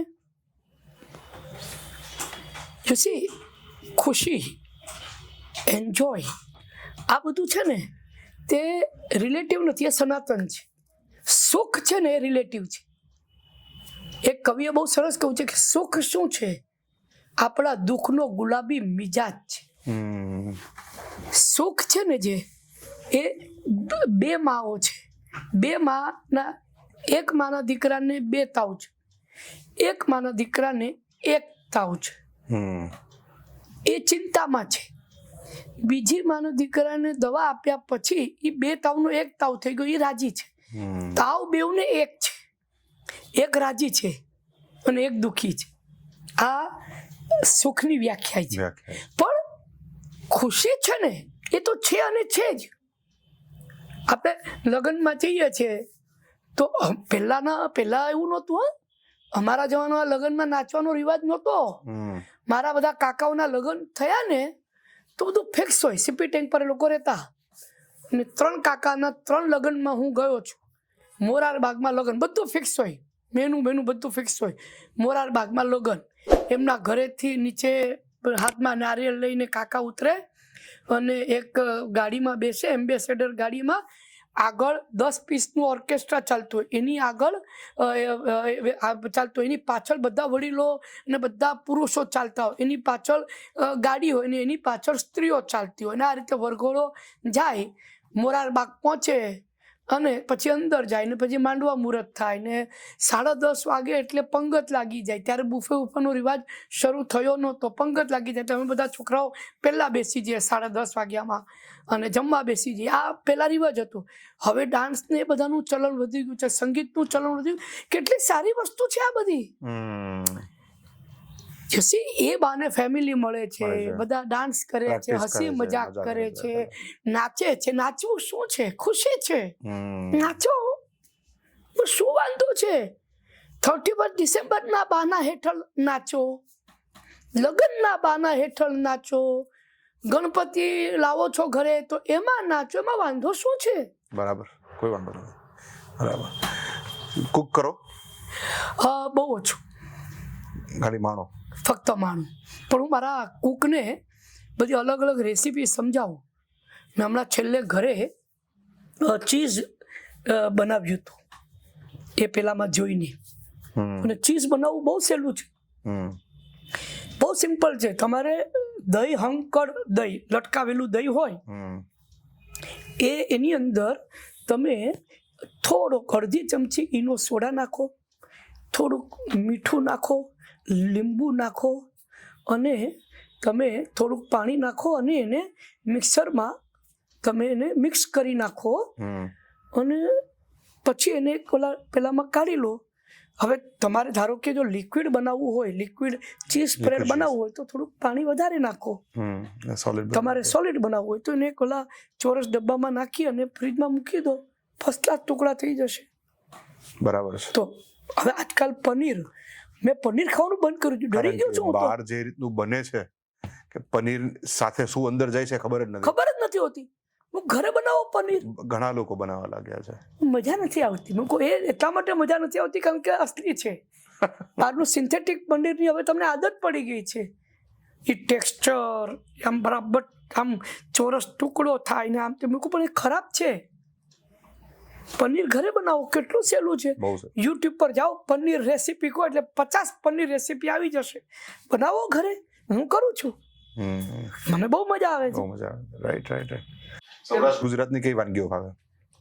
સૌરાષ્ટ્રની તો બધું જ. જો ગાંઠિયા, ફાફડા હોય, વણેલા હોય. હમણાં ભાવનગર ગયો તો અમે જ્યારે ખેતવાડીમાં રહેતા હતા ને તો ભાવનગરી ગાંઠિયા એટલે ઓલા ઝીણા ગાંઠિયા આવતા ને એને અમે ભાવનગરી કહેતા.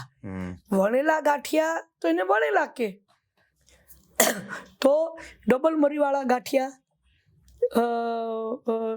આમના ભાવનગરના, પછી ખત્રીના ઝીણા ગાંઠિયા, પછી ફાફડા, વળેલા ગાંઠિયા સાદા ગરમ, પછી જલેબી ગાંઠિયા સાથે ઘૂઘરા.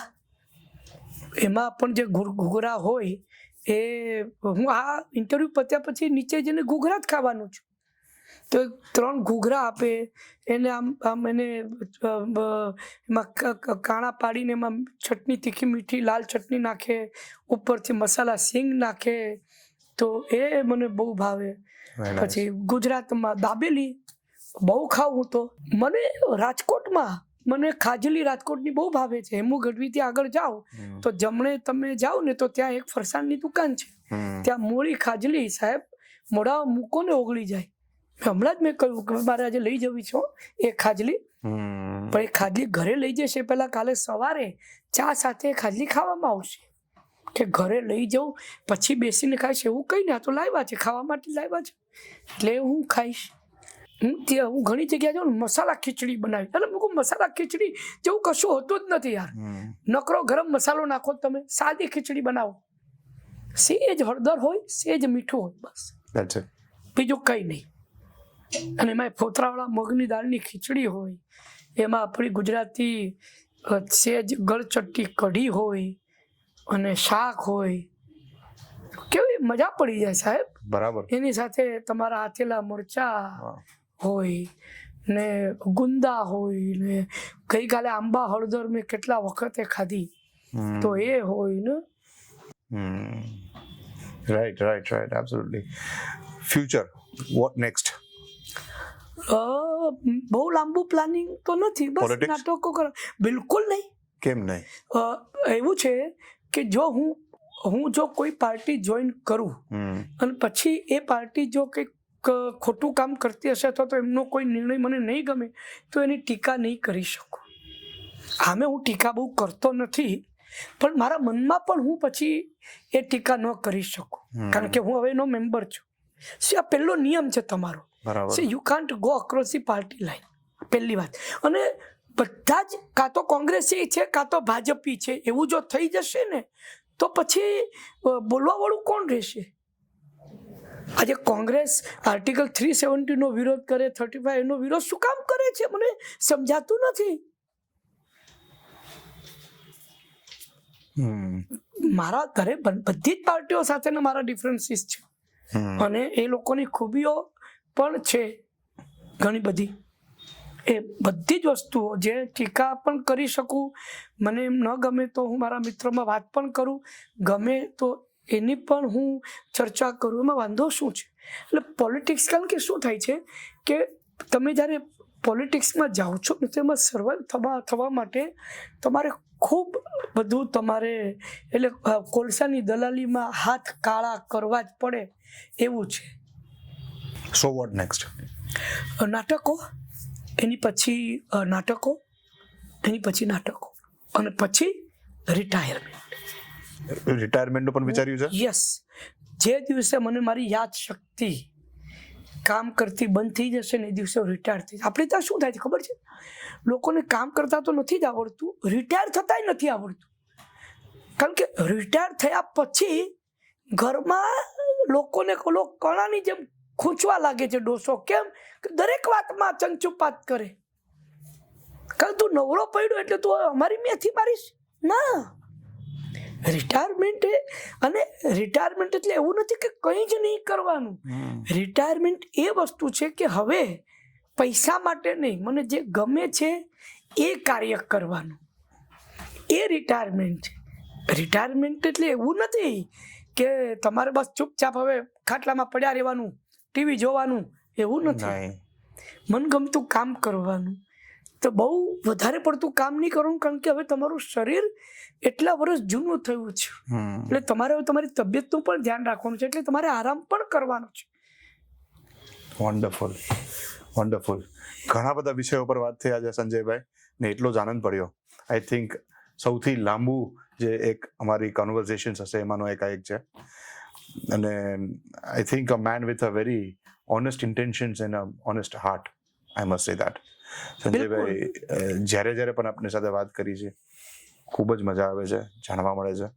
અને હજી પણ એવું લાગે કે કેટલા એવા વિષયો હશે જેના પર વાત કરવી છે, પણ સમયની પણ એક મર્યાદા છે. રાજકોટ આવતા રહેજો, મળતા રહેજો. અને ઓન ધ એન્ડિંગ નોટ આપને કોઈક મેસેજ આપવો હોય તો?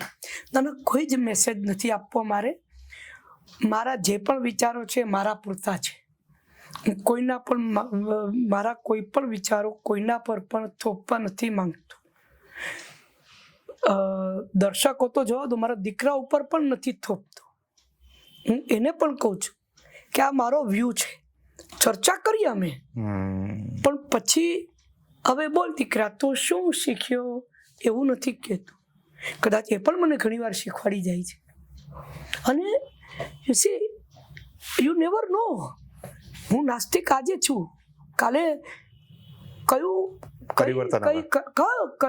કયો દીવો અચાનક પ્રજ્વલિત થઈ જાય અને મારા વિચારો બદલાઈ જાય, યુ નેવર નો. કારણ કે મારા સંસ્કારમાં તો એ મારા શ્રીજી બાવાના સંસ્કાર છે. વર્ષોથી અમારા ઘરમાં સેવા થતી આવે છે, વર્ષોથી. હું તો મારા નાનપણમાં હું મારા માતા પિતા સાથે શ્રીનાથજી બી ગયો છું ને હવેલીમાં દર્શન કરવા પણ ગયો છું ને. એ ઘણી બધી વસ્તુઓ છે. એટલે વન નેવર નોઝ. અત્યારે આ પરિસ્થિતિ છે, અત્યારે મારા આ વિચારો છે. ધેટ્સ વાય મેં કહ્યું ને કે ઓનેસ્ટ ઇન્ટેન્શન્સ, ઓનેસ્ટ હાર્ટ અને સ્ટ્રેટ ફોરવર્ડ. કોઈ જાતનું આડંબર નહીં. No conditions apply. Correct. Thank you so much સંજયભાઈ. Thank you. Wonderful. Thank you.